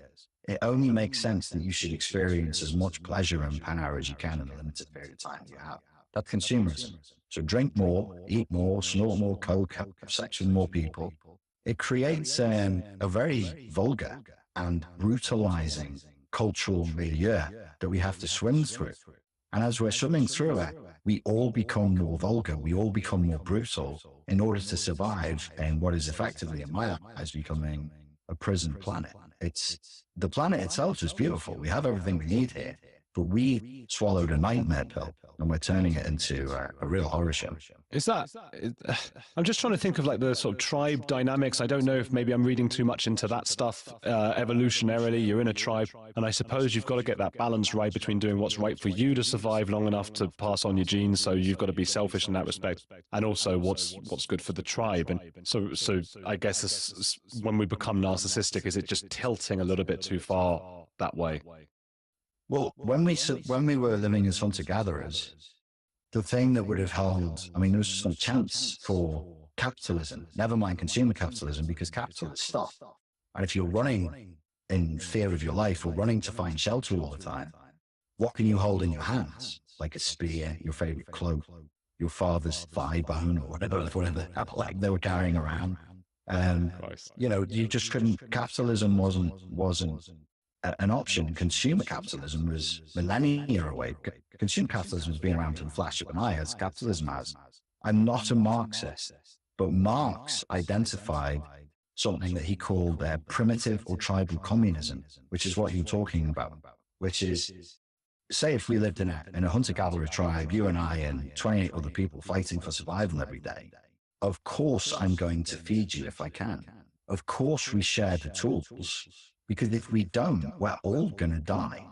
Like there's no options there. There's no like a cornucopia of choice that's going to spoil the human mind. Brett Weinstein talks about this a lot on the Dark Horse podcast. We are not a good evolutionary match for the environment that we've created. we're a very poor evolutionary match. So you asked about evolution. That was what made me think. Yeah. Oh, I'm really interested in that stuff. I get really excited by all of it. I mean, I suppose as well in the tribe, did it make sense? Well, I guess you're saying that there's not necessarily just a psychopathic gene or something. So I'm wondering if it made sense to have the odd psychopath in a tribe. I suppose in case you're warring against another tribe. Yeah, you would have had. I mean, psychopath and narcissist are. These are culture-bound definitions that they'd only make sense in modern Western culture. They don't make sense outside of our culture.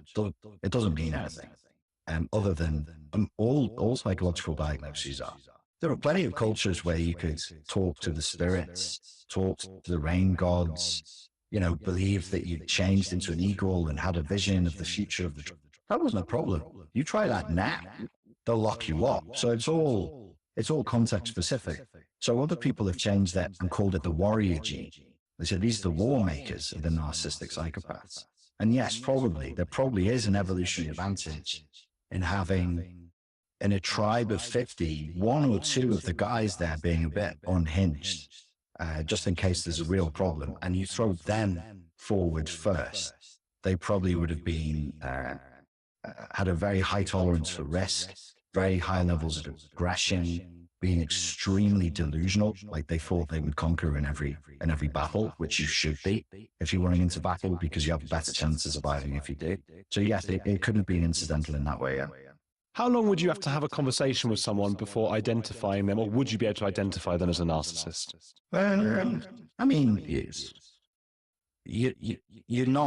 you're not really supposed to do it through a conversation. You need a qualified clinician to give them questionnaires that they can't trick their way through under clinical conditions. Inside of an hour of me personally talking to somebody, I can see if they are mentally ill in a way that is going to be problematic inside of about 45 minutes to an hour. You can tell. You can tell if people are open to new concepts, if they're capable of listening. I believe that you can probably tell the rate at which people are processing thoughts to a degree, or you can intuit it. So yeah, about 45 minutes to an hour to know if somebody had this serious mental health issue that was going to make communication difficult. But narcissism, I'm very rarely in my personal life do I look at people and go, oh, that person's a narcissist. Because if I let myself do that once, I think I'd probably go crazy. Yeah, I remember reading in the psychopath test, John Ronson's book. He said that he became a bit sort of addicted as a layperson. It's really quite an addictive thing to go around pointing, going, well, he's definitely one, he's one. And as soon as I read that, I started doing the same thing. Always aware that I was being ridiculous, but thinking, oh God, I wonder who's a narcissist in my life. It must. I mean, it's tempting, isn't it? That kind of like a parlor game element to it. It's like who done it? Who's the murderer? Who's the narcissist in any group? I've really avoided doing that because, I just think it would do irredeemable damage to my ability to have relationships with people. So really, when I'm not working, I really switch off. Like I just don't think about that stuff at all. Perhaps to my detriment. That's probably gotten me into trouble with people because I'm just off. What about like celebrities that you look at? You must be tempted. A lot of people talk about someone like Meghan Markle, someone like Tom Cruise. They get talked about a lot as online and stuff. Have you thought about them? Yes, I do sometimes. I watched Tom Cruise thanking people on an Instagram video yesterday for attending the Top Gun movie, and then he parachuted backwards out of a plane. And continued talking during the parachute jump with the special mic he had on. It was really impressive. Wow. And I was thinking, what? He's been doing that kind of stuff for years. And I was thinking, what makes him tick? And if you see him receive like his gold medallion at the Dianetics Club, what's the other word for Dianetics? Scientology. Thank you, Scientology. At the Scientology, have you seen him receive his gold medallion from Scientology? I've seen pictures of that when he's got the thing. Yeah. And you just think, well, what must it be like for any of them who became stars at such a young age? And then he's had a good career. He's maintained a level of success. Like he's one of the all-time Hollywood greats. And so I would be weird. I would be very strange. Like if I'd lived, I mean, from the age, I think he was one of his first major roles. He was like 18 or 19. How weird would you be if the world knew your face at 18 or 19 and you had just unlimited access to money, sex, drugs, every vice you can think of? It doesn't matter. People are going to protect you because you're such a high value asset. That level of fame, I'm not surprised that people like that become strange. And I've never seen anything that makes me think he's particularly predatory. Meghan Markle, on the other hand, just seems to live. Well, I would just look on the face of it. I would just look. I'm not going to say narcissist, psychopath, borderline, but I would say, parasite. And I would say highly manipulative. She's entered a foreign territory, literally and figuratively, and gouged something out of that territory, taken it away to another place, and is now feeding on it. So she's absolutely, the actions itself are exploitative and parasitical. And you look at poor Harold there, he doesn't look like a strong, healthy, happy, masculine, assimilated man. You know, he's a fluttering little nitwit at this point. It's not very smart. The impression I get is he's not very smart. Yeah, perhaps. Perhaps inbreeding isn't a really good policy for portraying smart royals. No, I never thought of him as being particularly dim-witted until I watched 10 minutes of, which was all I could stomach, of their Netflix show. And I thought, wow, he's pretty stupid, actually. He's a pretty stupid man. But yeah, that I would say, at the very least, I can't say narcissist codependent, but I can say, yes, that bears the hallmarkings of an abusive relationship, sure. Interesting. So, because Meghan, I suppose what I was talking about at the start, I guess, in my mind, it's these narcissists who think they're doing good and doing right. I listened, again, as much as I could stomach, to her audio podcast where she interviewed Serena Williams. And I was just blown away by line after line, because Serena Williams is one of the most respected, incredible people. You know, everyone seems to respect Serena Williams for what she's done, what she's accomplished in tennis and all that stuff. And Meghan kept putting herself on the same level. She was going, people like us and the things we've done, and why don't people like ambitious people like us? And I was just thinking, well, everyone liked Serena Williams' ambition, but what is your ambition, Meghan? She didn't state what her ambition was. And I think, again, one could say that's quite narcissistic. Serena Williams has endured a militaristic samurai level of practice since she was a child.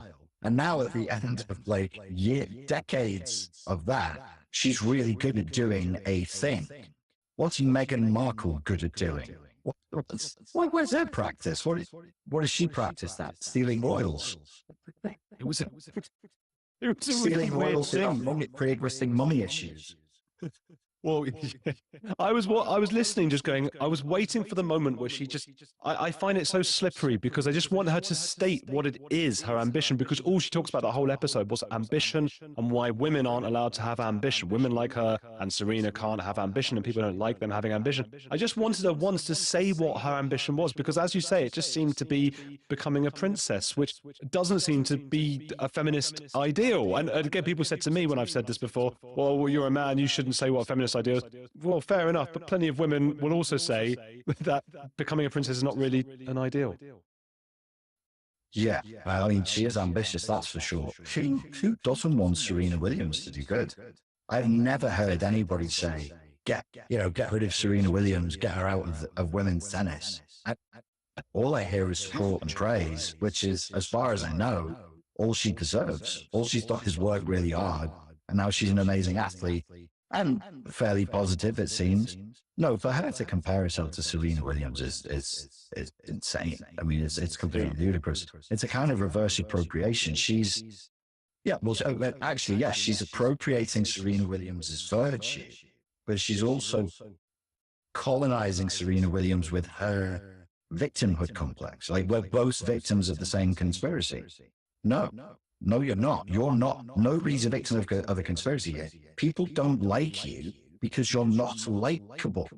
The royals didn't like, the royals, I'm sure, are a weird bunch. I'm sure it's not easy to go hang out and have tea at their house. But if they didn't like her, it's because she's not likable. Yeah. Well, I hope if anyone tuned in when Richard was just saying people don't like you because you're not likable, he was just talking about Meghan, just so anyone knows. If you're just not about me, in case anyone popped in at that second. My analysis of you, Andrew, is you are not likable. In case anyone got in and thought, oh, this is juicy, I've just stumbled in on a fight here. What's going on here? Sell down, boys. Thing about you, Andrew, is you're not likable, and that's why the Queen doesn't like you anymore. All right, so that's it. So no, I think Meghan would say or do anything to position herself in a role where she got attention, and she doesn't have anything. Like she's a nice looking girl. She was an actress, sort of, for a bit. That's what it is with royals and American actresses. Isn't she the third or the fourth royal in the last 150 years? Sorry, she's the third or the fourth American actress who's managed to gouge one of the royals out of the royal family. But interesting. Yeah, she's not gifted in any way, so she has to move to victimhood. She has to lay claim to claims of victimhood, which I've not heard any that sound particularly legitimate to me. I've not heard anything that sounds like a legitimate claim of victimhood. Anything outside of what anybody else would receive, trying to move in with a family full of weird toffs. Yeah. They're probably not that friendly. They're probably not very down to earth. This is the annoying thing, because I know people will leave comments because they do, and they'll say two things. One is they'll say, "Oh, it's because she's black," right? And I would just say, and I know I get in trouble when I say this. I swear to God, I didn't realize she was black until I didn't. Relatively recently. Right? No, we can say this as I think it's because we're English. Like, it's just different here. In America, they're like, of course she knew she was black. I did not know that she was black. I had no idea. Well, I lived in Latin America for 8 years, and she could easily be Latina. And I grew up in a Jewish family as well in England, and a lot of she could easily pass as Jewish or something as well, or just white. And that's not the fact that we're even sitting here discussing what someone's skin color is not the ideal situation. But she sort of started that. Well, and I just find that preposterous. Yeah, we don't do that. Like as Brits, we don't do that, and so we're being judged by American neurosis and by the American level of psychosis. It doesn't matter how many times you say this to Americans, they won't hear it. It is not and has never been the issue in this country that it is over there. I'm not saying it's a racism-free utopia. That's a different claim and what I'm not making, but we don't have the same issues. And no, I have no idea. I think I'd heard her name a couple of years, and then somebody said, the black American actress. I went, who? Who are you talking about? It never occurred to me to guess. But had you asked me to guess, I would have said maybe Dominican, or maybe she's like you said, Latin American, or no one cared. Who cares? Or Spanish? I don't know. Yeah, it didn't matter. So that's the first thing. So anyone who's going to, and I know people will comment that anyway because they won't listen to the full thing and they'll just hear us talking about Meghan at the beginning. They will comment that anyway, always because of that. And I think those are the people with a race issue because they're obsessed. And then the second thing that they'll always say, which you've already addressed, is like, oh, so you think the royal family is perfect, do you? And it's like, no, but that's not the point. It's just that I wouldn't marry the royal family. But she chose to do that. You know, she made a concerted effort and she stated her purpose. She stated her ambition before she began with him that she wanted entrance into the royal family. She pushed and pulled and manipulated her way in there with rigid determination, got inside the castle, as it were, and then whinged that it was a bit cold and a bit windy in there. What did you think it would be like, my love? She never had any intention of being a royal, never had any intention of staying. This was her way of getting into the limelight. And I think the problem that they're both going to find in the next year is no one cares. No one cares. There's no reason to care. If you're looking at victimhood, if you're looking at controversy, if you're looking at a fascinating couple with something to say, They're blown out of the water by other people, other issues, and other things that are going on. I really think, and I'm going to take great satisfaction in this, karma is going to bite them in the ass, and they will slip away, as they probably already are, into a state of indifference. Nobody's going to care. The race issue, the female issue, the royal issue, who cares? There's a war on. There's energy prices all over the place. No one cares about you, Meghan. Boo-hoo. Well, people do like to sort of join in gossiping about them. They want to hear gossip stuff about them because they're so fed up with them. I think they just don't want to listen to them. Because if I see a clip and someone's like, oh, one of the reasons Meghan this or that, or Harry's an idiot because of this or that, I'll click that. But that documentary on Netflix, I've gone past it about 50 times thinking I can't think of any more boring people than them to actually listen to. I mean, there is just... I lied before when I said I got through 10 minutes. I think I didn't want to sound like I had ADHD. I think I did 4. And I think by the 10th, obviously in the beginning, they're going to cut out the most powerful statements.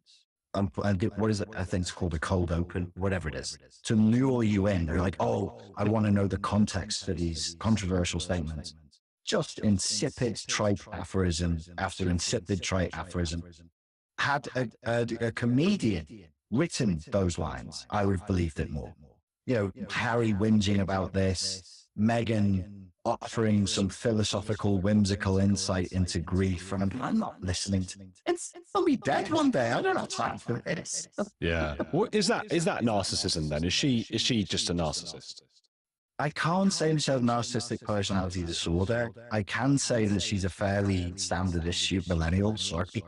But I told you I'm becoming a middle-aged curmudgeon. There is a type of... So when I say millennial, I'm not condemning all people of a certain generation, but it is known that there was a cultural shift, and not everyone within that age group went along with it, but many people within that age group developed a kind of narcissism light and a sort of a low-grade narcissism. And became very self-focused and very fame-focused. And I taught those kids. I taught those kids when they were in school. So when I was 25, I was teaching 27. I was teaching 15, 16, and 17-year-olds. So I knew what was coming. This was back in 2005, 2006, 2007. I was working in the British education system. I knew what was coming. And she's that age. Meghan Markle is that age. They literally, when you said to them, what do you want to be when you grow up? The majority were saying, I want to be famous. And I was like, for what? Like, as a serial killer? As a committer of genocide? Like, what? For what? And it was just, they consumed so much reality TV, so much of the Kardashians, so much of Big Brother, these music shows, whether, you know, Britain's Got Talent and the talent shows, and you hear the backstory and the sadness and the victimhood, and then that's supposed to affect your listening to how well they can sing or dance. It scrambled kids' brains. And I think, does she have narcissistic personality disorder? Or is she just a standard issue wannabe model actress of a generation who was determined enough or lucky enough to get herself in a position where she got intimate access to Harry? I mean, she is a good-looking girl. If she said the right words to him, if she was smart enough to say the right words to him and give him the right level of physical intimacy, yes, it's easy to see how she could pull him in and make him feel heard and understood. I'm so sorry, you're the younger brother. You'll never be king. Everybody sees you as a kid. I don't know, my loves. You know, it's the game that she must have run on him would have been textbook. But I can't sit here and say, hey, that's narcissistic personality disorder. I can just say it's highly exploitative and highly narcissistic. I've seen you've done a video on word salad, and I want to read you some word salad, and I'm going to do the accent of the person who it is, and because I'm not a great impressionist, but you might see, and I will get what you think afterwards. Okay, so when I look at religious epistemology, cross-culturally, I see a bipartite structure at the bottom of the hypothesizer. There's an idea that there's a material substrate that consists of a kind of latent potential that might be one way of looking at it, and there's the action of forming process on top of that. And it looks to me like it's something like what you would call an intuitive apprehension of the relation between consciousness and the rise of complexity of living forms. Would that be word salad?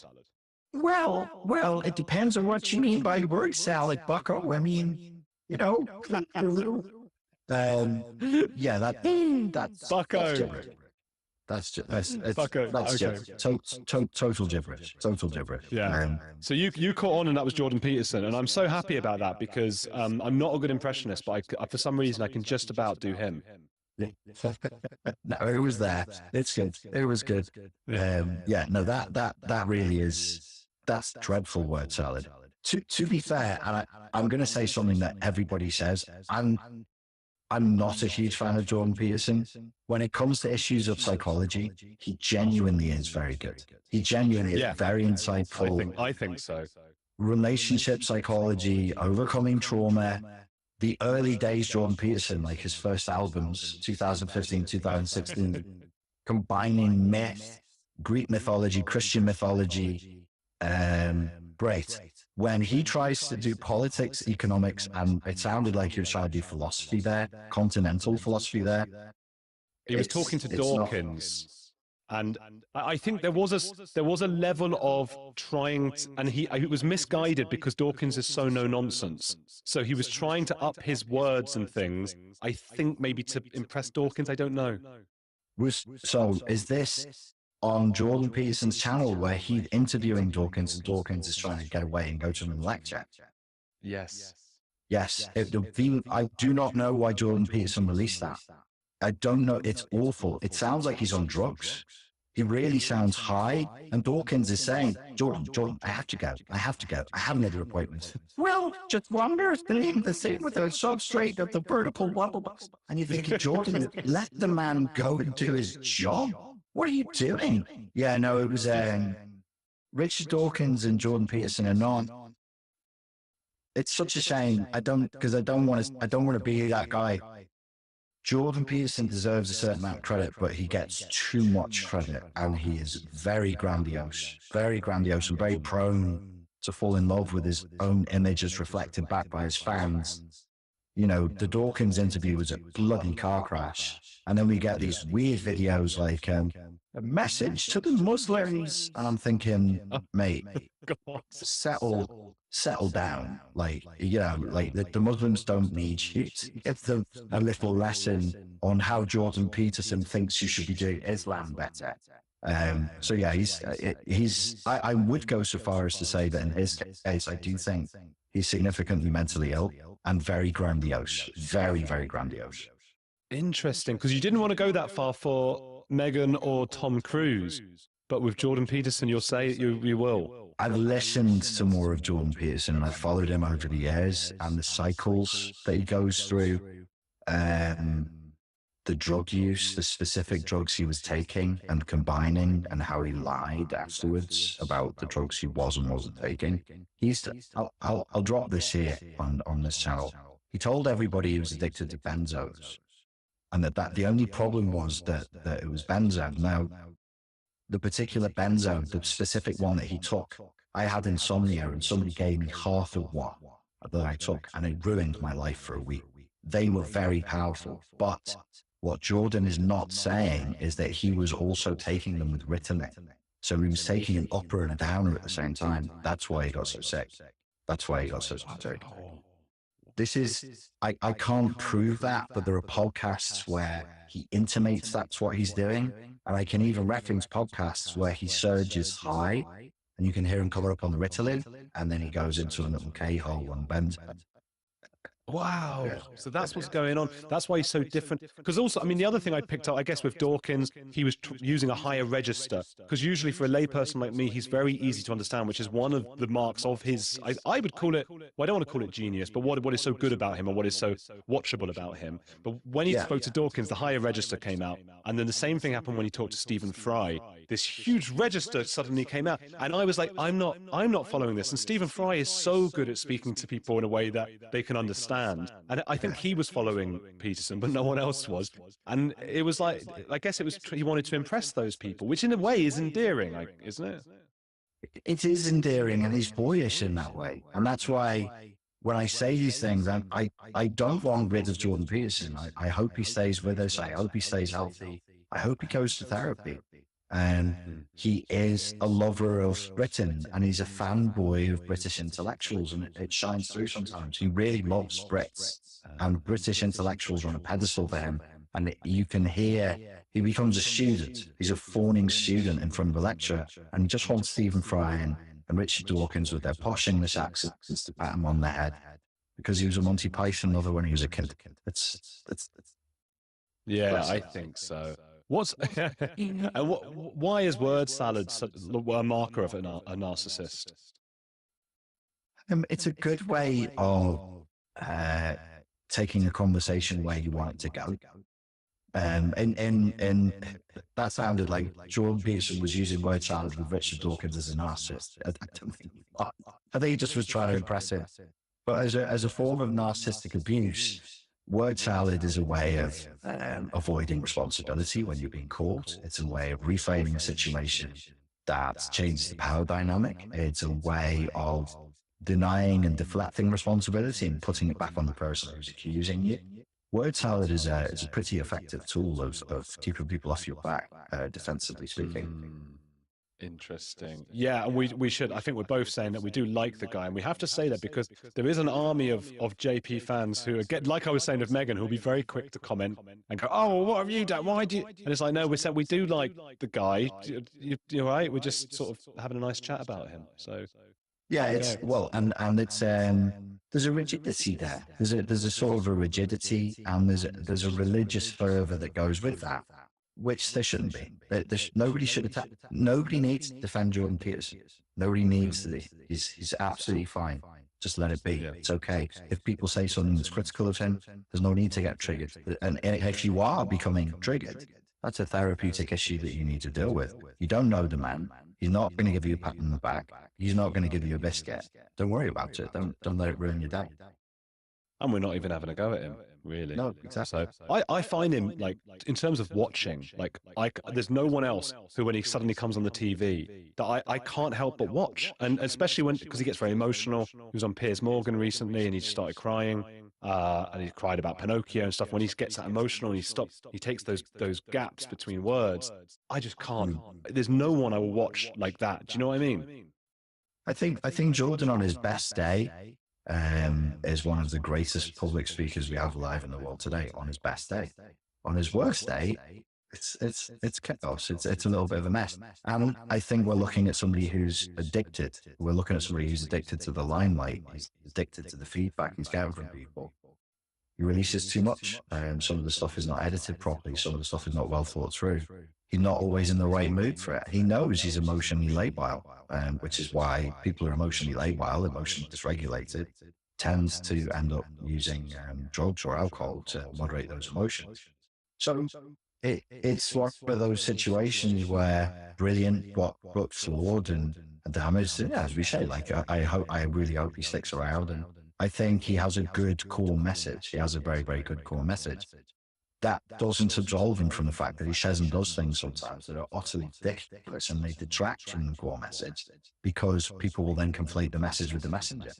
What do you think makes a good speaker? Because I'm wondering, I think of Jordan Peterson, I think of like Barack Obama.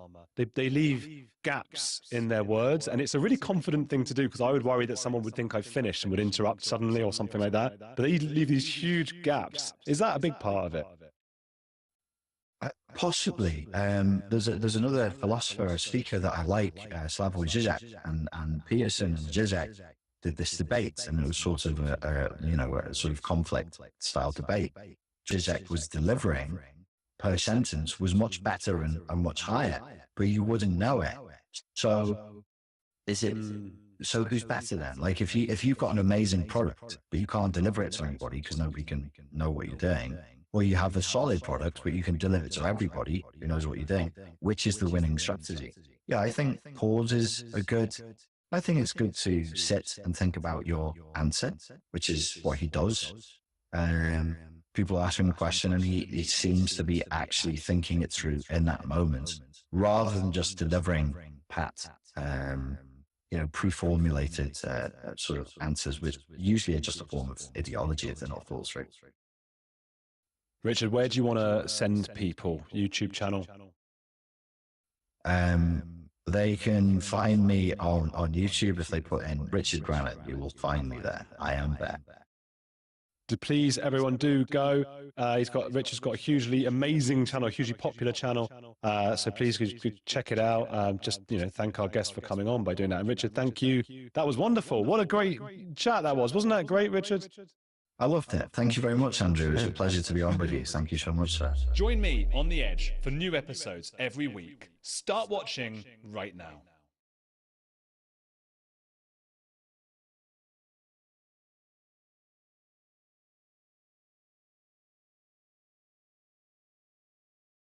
I grew up an evangelical. I would say my family upbringing was and all this stuff, it does completely shipwreck any of that old conviction about the Earth being 6,000 feet or something in a bonfire. The plan was always to go back to church. It messed me up, I think, emotionally, not in the super rebellious way. I didn't, turn to drugs or booze or end up on the streets or anything like that. I was just an angry kid. She just came up to me and said, "You know what? I don't think I believe this anymore." Oh, thank God. Hey, guess what? Me neither. Sign up. I'm excited about this show we're going to be recording today. I have never seen you actually give a formal testimony of your story. I'm looking forward to hearing where you come from, what you believed, where you were at, your journey into what you learned, what you have become, and how that has impacted you with your faith and where you are today. So with that being said, I'm going to hand the mic over to you, and I'm curious to know. Okay. So, I'm a Canadian. I grew up an evangelical. I would say my family upbringing was very seriously evangelical. We went to church twice every Sunday, and we went every Wednesday evening, like all good evangelicals. Had a personal conversion experience at the ripe old age of 5. My heart, I had a very,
narcissistically abusive relationships, especially if they're romantic or familial, the more intimate they are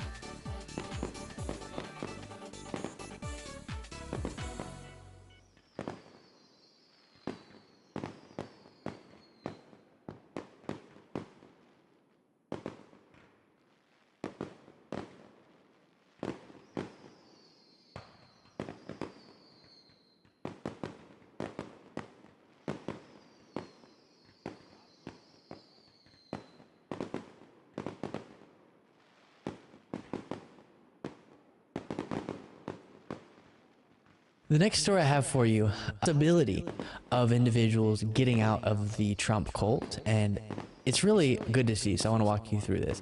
Pamela Hemphill is who this is about. She's a 70-year-old woman who was fully, by her own identification, in the Trump cult. She was a cult follower, again, as she says it. And she was at January 6th. She pled guilty to crimes based on her actions on January 6th and spent time in jail. And since then, she's come out of the Trump cult and is now speaking out against it and lending her services or lending her guidance to other people to try to help them. So there's this Daily Beast article, super interesting. January 6th convict tells the truth about Trump. He's a cult boss, she says. And let me zoom in on this a little bit. Actual truth has erupted on Truth Social. It came on Monday after Donald Trump posted a compound falsehood. And what he posts, I'll jump over to here, is a little link to someone else saying, or he's responding to someone else saying, 69-year-old grandma with cancer given more prison time for walking inside U.S. Capitol than Hunter Biden for sharing classified documents with foreign regimes and multi-million-dollar bribery schemes. Obviously, as was said, that's a falsehood, the accusations against Hunter Biden there. But Trump endorsed the lies with one word, horrible. And you saw that photo here on Truth Social. Well, Pam Hemphill responded to that and said, stop using me for political gain. And then discussed further with the Daily Beast about this. And it talks about, I'll just summarize for you, how she was fully bought in, Josiah, to all of Trump's lies, again, there on January 6th, and now is saying, listen, it was hard, and people told me for a long time, you're in a cult, you're in a cult, I didn't believe it. Now I believe it, and I want to help other people, if they're willing, get out of this. Talks about how she realized him to be a narcissist and all of what he does that makes him a cult leader and the followers, cult followers. Isn't that incredible? It is. It's incredible for a variety of reasons, not the least of which is the fact that, typically speaking, you would expect that she'd be entrenched in her ways, right? Because it's really, really, really, really difficult to deprogram a cultist, right? And I know you've talked about this, I've talked about this, and others have as well. It's easier to fall into a cult than it is to get out. It's almost like quicksand.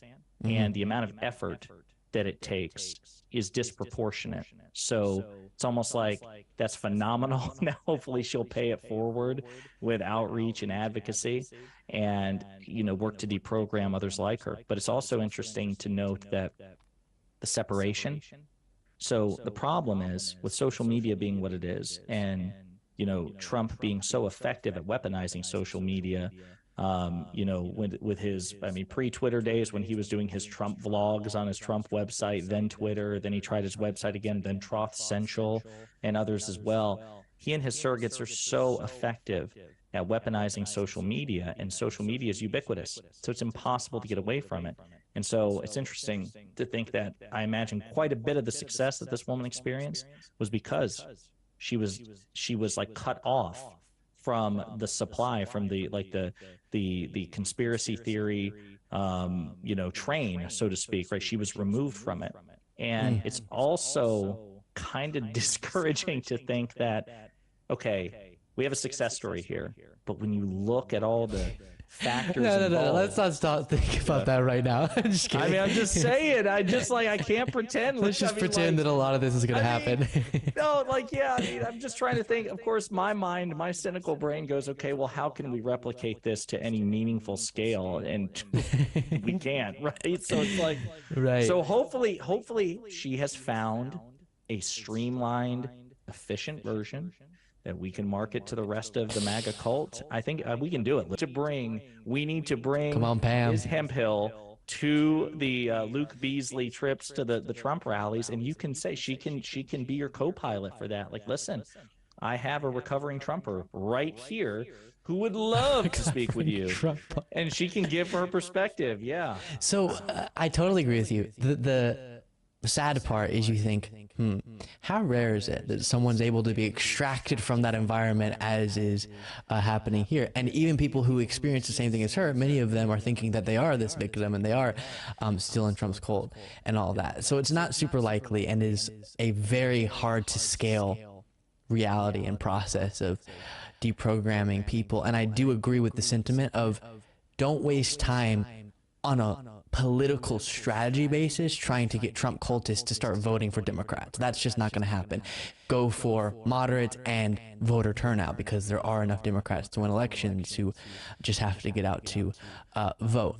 But similar to, you know, when you're talking with someone, I never do this, kind of like they start giving you solutions to the problem you're outlining. You're kind of complaining about something. You're like, what if you did this? And you have to say, I'm going to be honest, I don't actually want a solution right now. I just want the sensation of complaining, and maybe later we can talk about that. They call it troubles talk. I want to Yes, be troubles heard. talk. Right. Again, I've never done that before. Not yesterday. Not at all. And it's similar to that. I'm just telling us this story and walking through this with y'all to feel good about one example, not that it necessarily is a representation logically of a larger thing. A few quotes here before discussing further.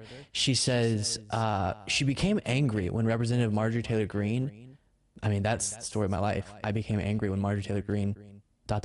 anything. And others spoke of her as a victim. Quote, what's happened is they're using me like a victim, Hemphill said. I'm not a victim. I pleaded guilty because I was guilty, period. I mean, I was trespassing. I had a choice. I could have left. And she was disturbed by the ongoing Trump mania. He's just all those flags. It's getting a little weird, she says. Just a bunch of things that, another thing, just telling me all their victimness, gaslighting, she recalled, that we've talked about. But to hear someone who is in it say it is so satisfying, because that's exactly what it is. She wasn't a victim. She recognizes that, and she is being consistent with the talking point we've heard from Republicans in all these other cases that will be widely publicized that aren't Trump supporters of, for example, police misconduct cases, and they'll say, well, if you just fully complied with the law, fully complied with the police officer's request, then nothing would have happened. And now they're not so pro law and order, but she is, and she's saying, I was trespassing. Boom. Yeah. The funny thing is that when it comes to, the Republican Party has long styled itself, one of its appellations is the party of personal accountability. And here you have a great monument to that, great testament to that. This is a woman who is taking personal accountability. She says, no, don't use me as a prop. I was part of a cult. I made my decisions as irrational as they were. I suffered the consequences, and now I'm free. I'm deprogrammed. I'm out of the cult. That is a refreshing take of personal responsibility, which you do not hear from Republican leadership at all, ever. And when you do, actually, let me take that back. You know what, Luke? Occasionally you do hear that from Liz Cheney. Yeah. From Adam Kinzinger. Even to some extent from Chris Christie. And what happens when they do that? What happens? I was about to say, all those people that the Republican Party chewed up and spit out. The rhinos and the losers, those people who are actually strident conservatives and have a record indicating as much, but they've distanced themselves from the MAGA cult, and now the cult doesn't want them anymore. They were never, just complete. That's the funny thing about this. I don't know if Trump responded to Ms. Hemphill, but I imagine whatever credibility she had with Donald Trump as a strident supporter who supported his attempt to overthrow the government on January 6th, guarantee you that now means nothing to him. It means nothing. because she has now criticized him, right? So it's not just that they part ways. The bridge is burned, and then you go back and torch everything that you'd built together. This person will have no credibility with Donald Trump and with huge swaths of the MAGA movement because she broke free. And that's the frustrating part. That's where it's hard for former Trump supporters to make any headway, Luke, because it's not like they don't retain any credibility with the group. And the other thing is, when that can be done, anyone who speaks out was always a liberal rhino, doesn't matter, and people accept that, then you're untouchable. And when anyone telling you that you're in a cult and proving it to you with facts is what you're being told will be done, you're told the foundation that's laid for you is anyone trying to pull you out of this is a part of the worldview that we're getting you into. And so then anyone trying to get you out of it just further verifies for people everything they were told was going to happen. And it's the same thing with, they're told all these people inside who pretend that they're loyal actually aren't, and they're actually psyops, and they're actually going to be a rhino one day. And then it happens because in reality, people realize the facts and speak out against the dangerous nature of the movement. But for the followers, it's all within the worldview that was structured for them. Very, very dangerous. Thank you so much for watching. For the outro on this video, I want to plug Josiah's channel. Hit them with it, Josiah. Hey everybody, I appreciate you watching. You can find me at youtube.com/@ponderingpolitics, one word, pondering politics. If you like progressive commentary that focuses on coalition building with other elements of the left and calling the Republican Party out for what it's become, I hope you'll view my channel, give me a like and subscribe and some feedback. Again, youtube.com/@ponderingpolitics. Thanks again.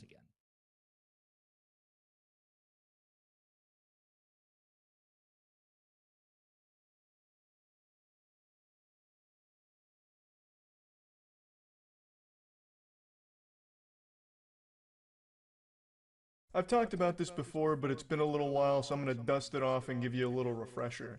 One of my favorite little genres of content on YouTube is the video games are evil crowd. Usually it's religiously charged, and I want to make it clear right away, it's totally fine if you don't like video games, right? That's absolutely understandable, no problem with that. But what I find extremely entertaining is there's quite a few churches as well as like individual content creators that pump out content saying that video games are the work of Lucifer and they're mind controlling the world in order to turn them against God. And I always can't help but giggle, acting like if you put the controller in your hand, you're saying goodbye to God himself. It'll corrupt your soul and condemn you to the fiery pits of hell for all eternity because you played Minecraft. Again, it's totally fine to not be a video game enthusiast if you're not blessed with that gamer gene or have esports pumping through your veins, no big deal. But a lot of these videos I watch from a bunch of different churches are actually just kind of wild about, you know, instilling fear in such simple things and like so many different things. Like video games has become a big one. Another big one is anime. And all the arguments they make are really kind of ridiculous because you can make those arguments for actually everything ever, any hobby. There are real arguments to be made against like video games. They can be addictive, especially ones that are like microtransaction based. They could be financially damaging. There are like actual issues, right? If you don't have that level of self-control to not get obsessed over something and addicted to it, then there's a lot of harmful effects that come from it. But that's never the arguments they make. Instead, they just speak about video games like it's the Antichrist, and like the cyberspace is basically hell on earth. So I wanted to showcase what I mean with a recent service that I watched on stream. I don't usually watch videos on stream anymore, but I made an exception for a excerpt from a church service about a preacher going off against video games as well as anime. So it's a demonstration of both things that I used as an example here. And instead of once again talking about like real harmful effects that can come from getting obsessed over these mediums, his argument basically boils down to these things are the work of the devil because they distract you from God, which again is something that extends to everything. Literally reading a book falls into that same category. Doing anything for fun ever falls into that category. And then he also says that video games are so fun that they make church boring. So it's almost like he's like trying to get people hooked on video games. Like for a brief moment I was like, huh, he's really hyping video games up. If I had never heard of these before, I'd be really interested to check them out. And then he beats the daylights out of an Xbox to try and make his point, which was fucking amazing. Oh yeah, I've seen like every anti-video game church sermon. I watched an entire documentary on, I think it was Pokemon being instruments of the devil, because that was a really big talking point for a little while. Alright, let me just hear the core argument. And this is how I know that this is an idol, is because I guarantee there's a lot of offended people in the church right now. Okay? Or even... Brother, there's 7 people in the church right now. I'm sure they're probably not that offended. It's not a huge service today. You could probably just talk to them one-on-one. How can Minecraft be sinful? It's literally this. This guy's, he doesn't know what he's talking about. Oh, he's saying sinful. It's so quiet, I can't fucking hear him. I thought he said simple. I was like, yeah, I mean, Minecraft's pretty simple. You just build some shit. Who would really get upset about that? I can't hear shit. Start worshiping your audio equipment. My God. Pardon, excuse me. Just improve the audio quality, please. Jump in Jehoshaphat. Some pagan god. Hmm. Hold on a second. What about this thing right here, though? When I start talking about this... What is that? A Super Nintendo? What are you hitting there? That's actually a fucking Super Nintendo. Who's worshipping that? You stuck in a time vortex? That's an Xbox S? Is it? When I say you need to grow up, does it bother you a little bit when I say put away the video games from among you? Does it bother you when I say put that trash away? It belongs in the garbage. You're a man of God. You ought to grow in grace and the knowledge of our Lord and Savior Jesus Christ. Don't waste your time playing video games. Redeem the time because the days are evil.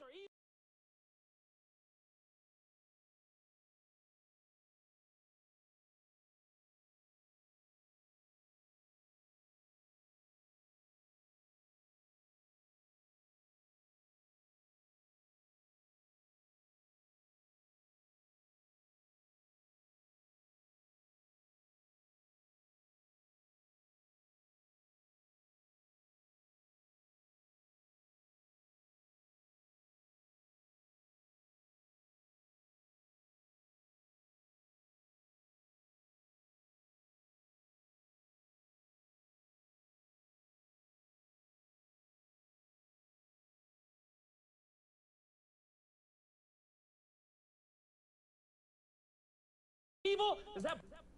What? Wait, it's not even an argument against video games anymore. It's just, why do anything that's not immediately, like, praising the Lord, because you're wasting your time if you're not. You can make that argument for going out to dinner. Why don't you just eat at home, save yourself the time for more one-on-one moments with the Lord? At least make arguments against video games themselves. This is literally just a time cost thing. Like, you're wasting too much time on games when you could be giving that time to the good book. And our service, of course. Please make sure to put a little bit over here. I'm working on my new car. Become a golden calf. Not really, it's just it's a fucking video game, brother. About that, I'm still gonna do it. You know why? Because it's just an idol. Exodus 32 verse 19. What does this have to do with games? Oh my God, he's got the baseball bat out now. Oh my Lord. Which one of you's been playing games? I can sniff the gamer on you. Step up. Or I'm just gonna start swinging. God damn it. Oh, I see. Oh God. You know what you young people need to do? You need to take your Xbox. That's awesome. Sign me up. I want to go to one of these services. This is hype. Trash that idol. Because you know what? That thing's taking the place of you reading the Bible. That thing's taking the place of your prayer life. That thing's taking the place of you living the righteous. It's taking the place of you improving. What? Wouldn't you choose what stands in the way of your marriage and raising your child? You're in complete control, man. Just have some, like, self-discipline, right? Do you have a TV in your house? It's like the same thing. This has nothing to do with games at all. This is, like, legitimately clickbait. He's making no arguments against games. It's literally just an argument against, like, anything that takes time away from God, and he chose games. Could have been phone, could have been knitting, could have been drawing, could have been reading. This is worthless. It's an idol. I hate video games because it creates apathy in the church. Huh? It makes people not pay attention to the preaching of God's word. How? It makes young people apathetic towards the truth of God's word. How? It makes people bored with church. Make church more fun. What do you mean? That has nothing to do with video games. Just make the service more entertaining at that point. What are you talking about? Because people have fun at home, it makes church boring in comparison? That's a fault of yours. Make church pop off. Have like fucking pyrotechnics displays going crazy. Get like dancing lobster. I don't make church a fun place to go. That was interesting. Not interesting is definitely not the right word.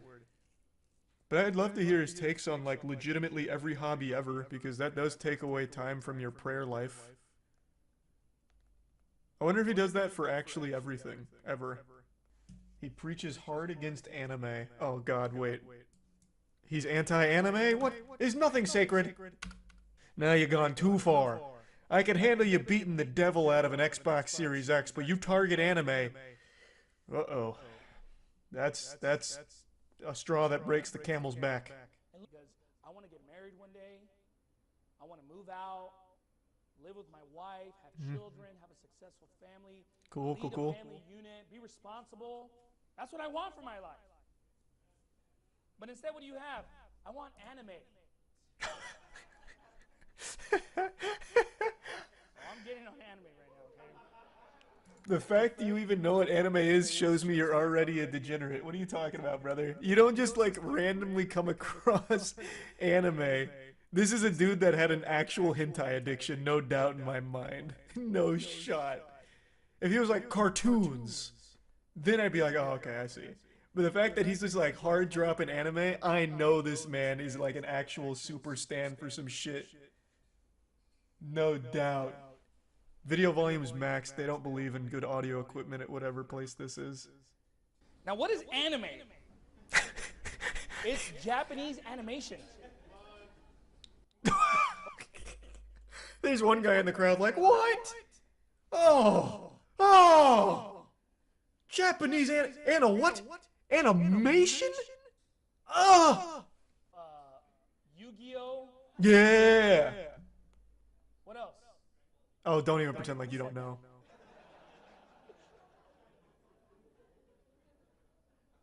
Dragon Ball Z. Now look, He's guys, finding the sinners. this is nonsense.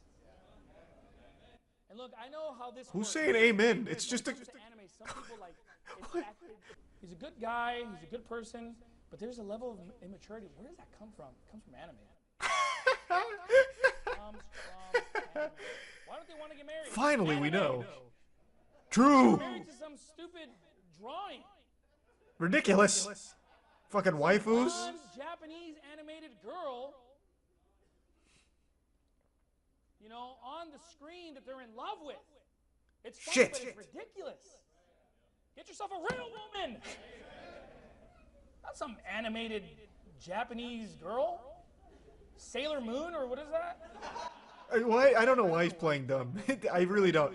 I want to go to his my anime list right now. I know this man's leaving reviews on like the most obscure shit ever. You're gonna see this man posting on High School of the Dead, like not enough titty jiggling. 4 stars.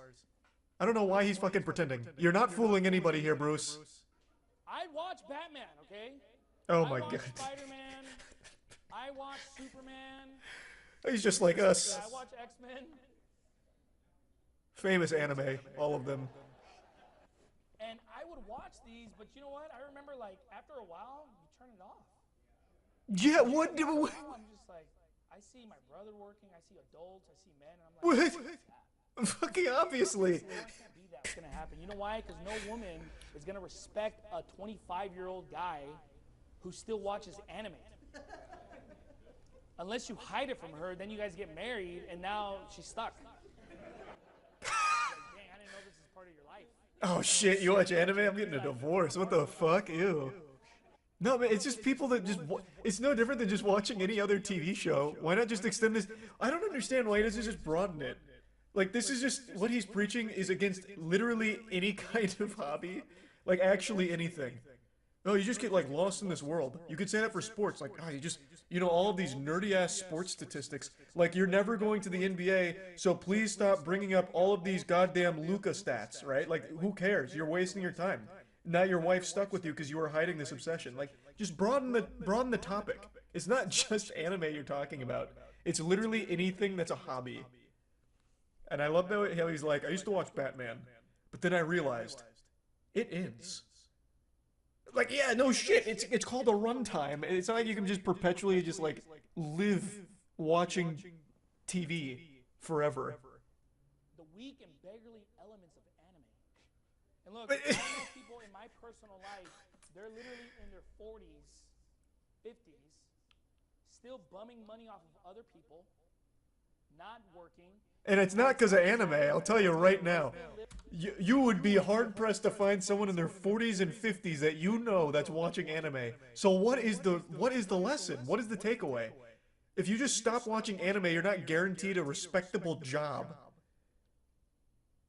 I am so lost. It'd be very easy to turn this into some type of Christian lesson, but he's not. I don't understand what the point is. It seems like he just... Like, he watched an anime recently, and maybe had a disagreeable take on it somewhere, got insulted, and he's like, you know what? This is the root of all evils. I've got to talk about this. Your marriage is trash? Anime. True. And they have children out of wedlock, and they're just losers. That is a loser life, folks. We're like, well, I'm not doing that. Yeah, but your little anime habit is going to take you to that route. What? That's your end game there, buddy. Okay. Shit, I gotta stop then. You see guys in their 40s and 50s Shit. hanging out with the young guys. Yeah, like you. You're 25 years old and you're hanging out with 40 and 50-year-olds. What are you talking about? You're self-reporting. You just said that. You just said that you know 40 and 50-year-olds like this. They're hanging out with you. You're the weirdo. Well, and them, too. You're all weird together then. And it's not because of anime. People find out that you're like watching anime. If that's your life. Okay? Yeah, true. If you make anything like that your life, you're in for a rough time. Has nothing to do with your statement there, your lesson here, though. If you have a short fuse person, you need to rule yourself. Okay? Huh? In fact, I would say this, you're just an emotional person. Ooh. Far too much soy. This took a crazy turn.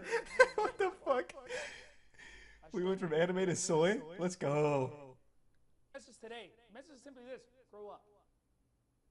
Oh, fair enough. See, like, if that was the message the whole time, it makes sense, right? Like, if you, for example, if you make anime your whole identity and you become obsessed in it and that's all you really think about, yeah, you're in for a rough time. That extends to, like, actually everything ever. Why did he use Sailor Moon out of all examples? I don't know. I think he was trying to think of, like, normie animes so he didn't, like, make it too obvious. His biggest tell was a guy shouted Dragon Ball, and he's like, who said that? Yeah, whatever that is. And then he says, Bruce himself says Dragon Ball Z.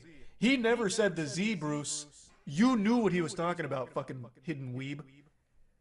I think he must have went through like an obsessive weeb period otaku moment in his life.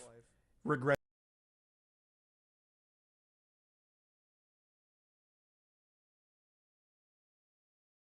Influence. It's a disease that killed Spaniards in the 20s. Nope, it's something else. Google defines influence as a long sentence you already basically know. But what you might not know is exactly how much effort some people go through to exert it, or how much money they spend, and telling you about everything left after that. So it's not like a video about that would be exposing some well-kept secret or anything. But what this video can do is give you an idea of scale. We've all heard the so-and-so spent $10 billion this election stat and thought, that sucks.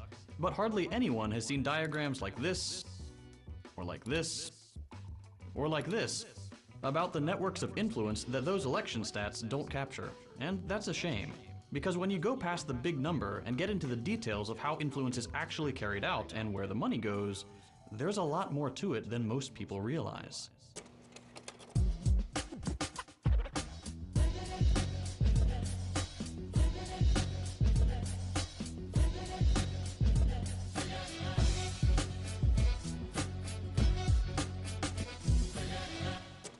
This right here is a really, really good visual representation of the wealthy's areas of influence, and I made it myself and I got very positive feedback on it.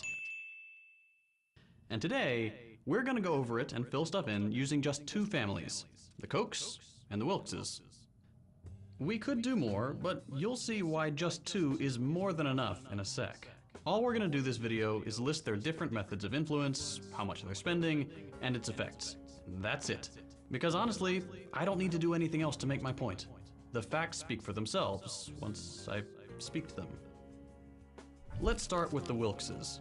This part of the video overlaps a bit with what my buddy Ugopnik did a few months ago, so if you want a more detailed look, go check out his video right here.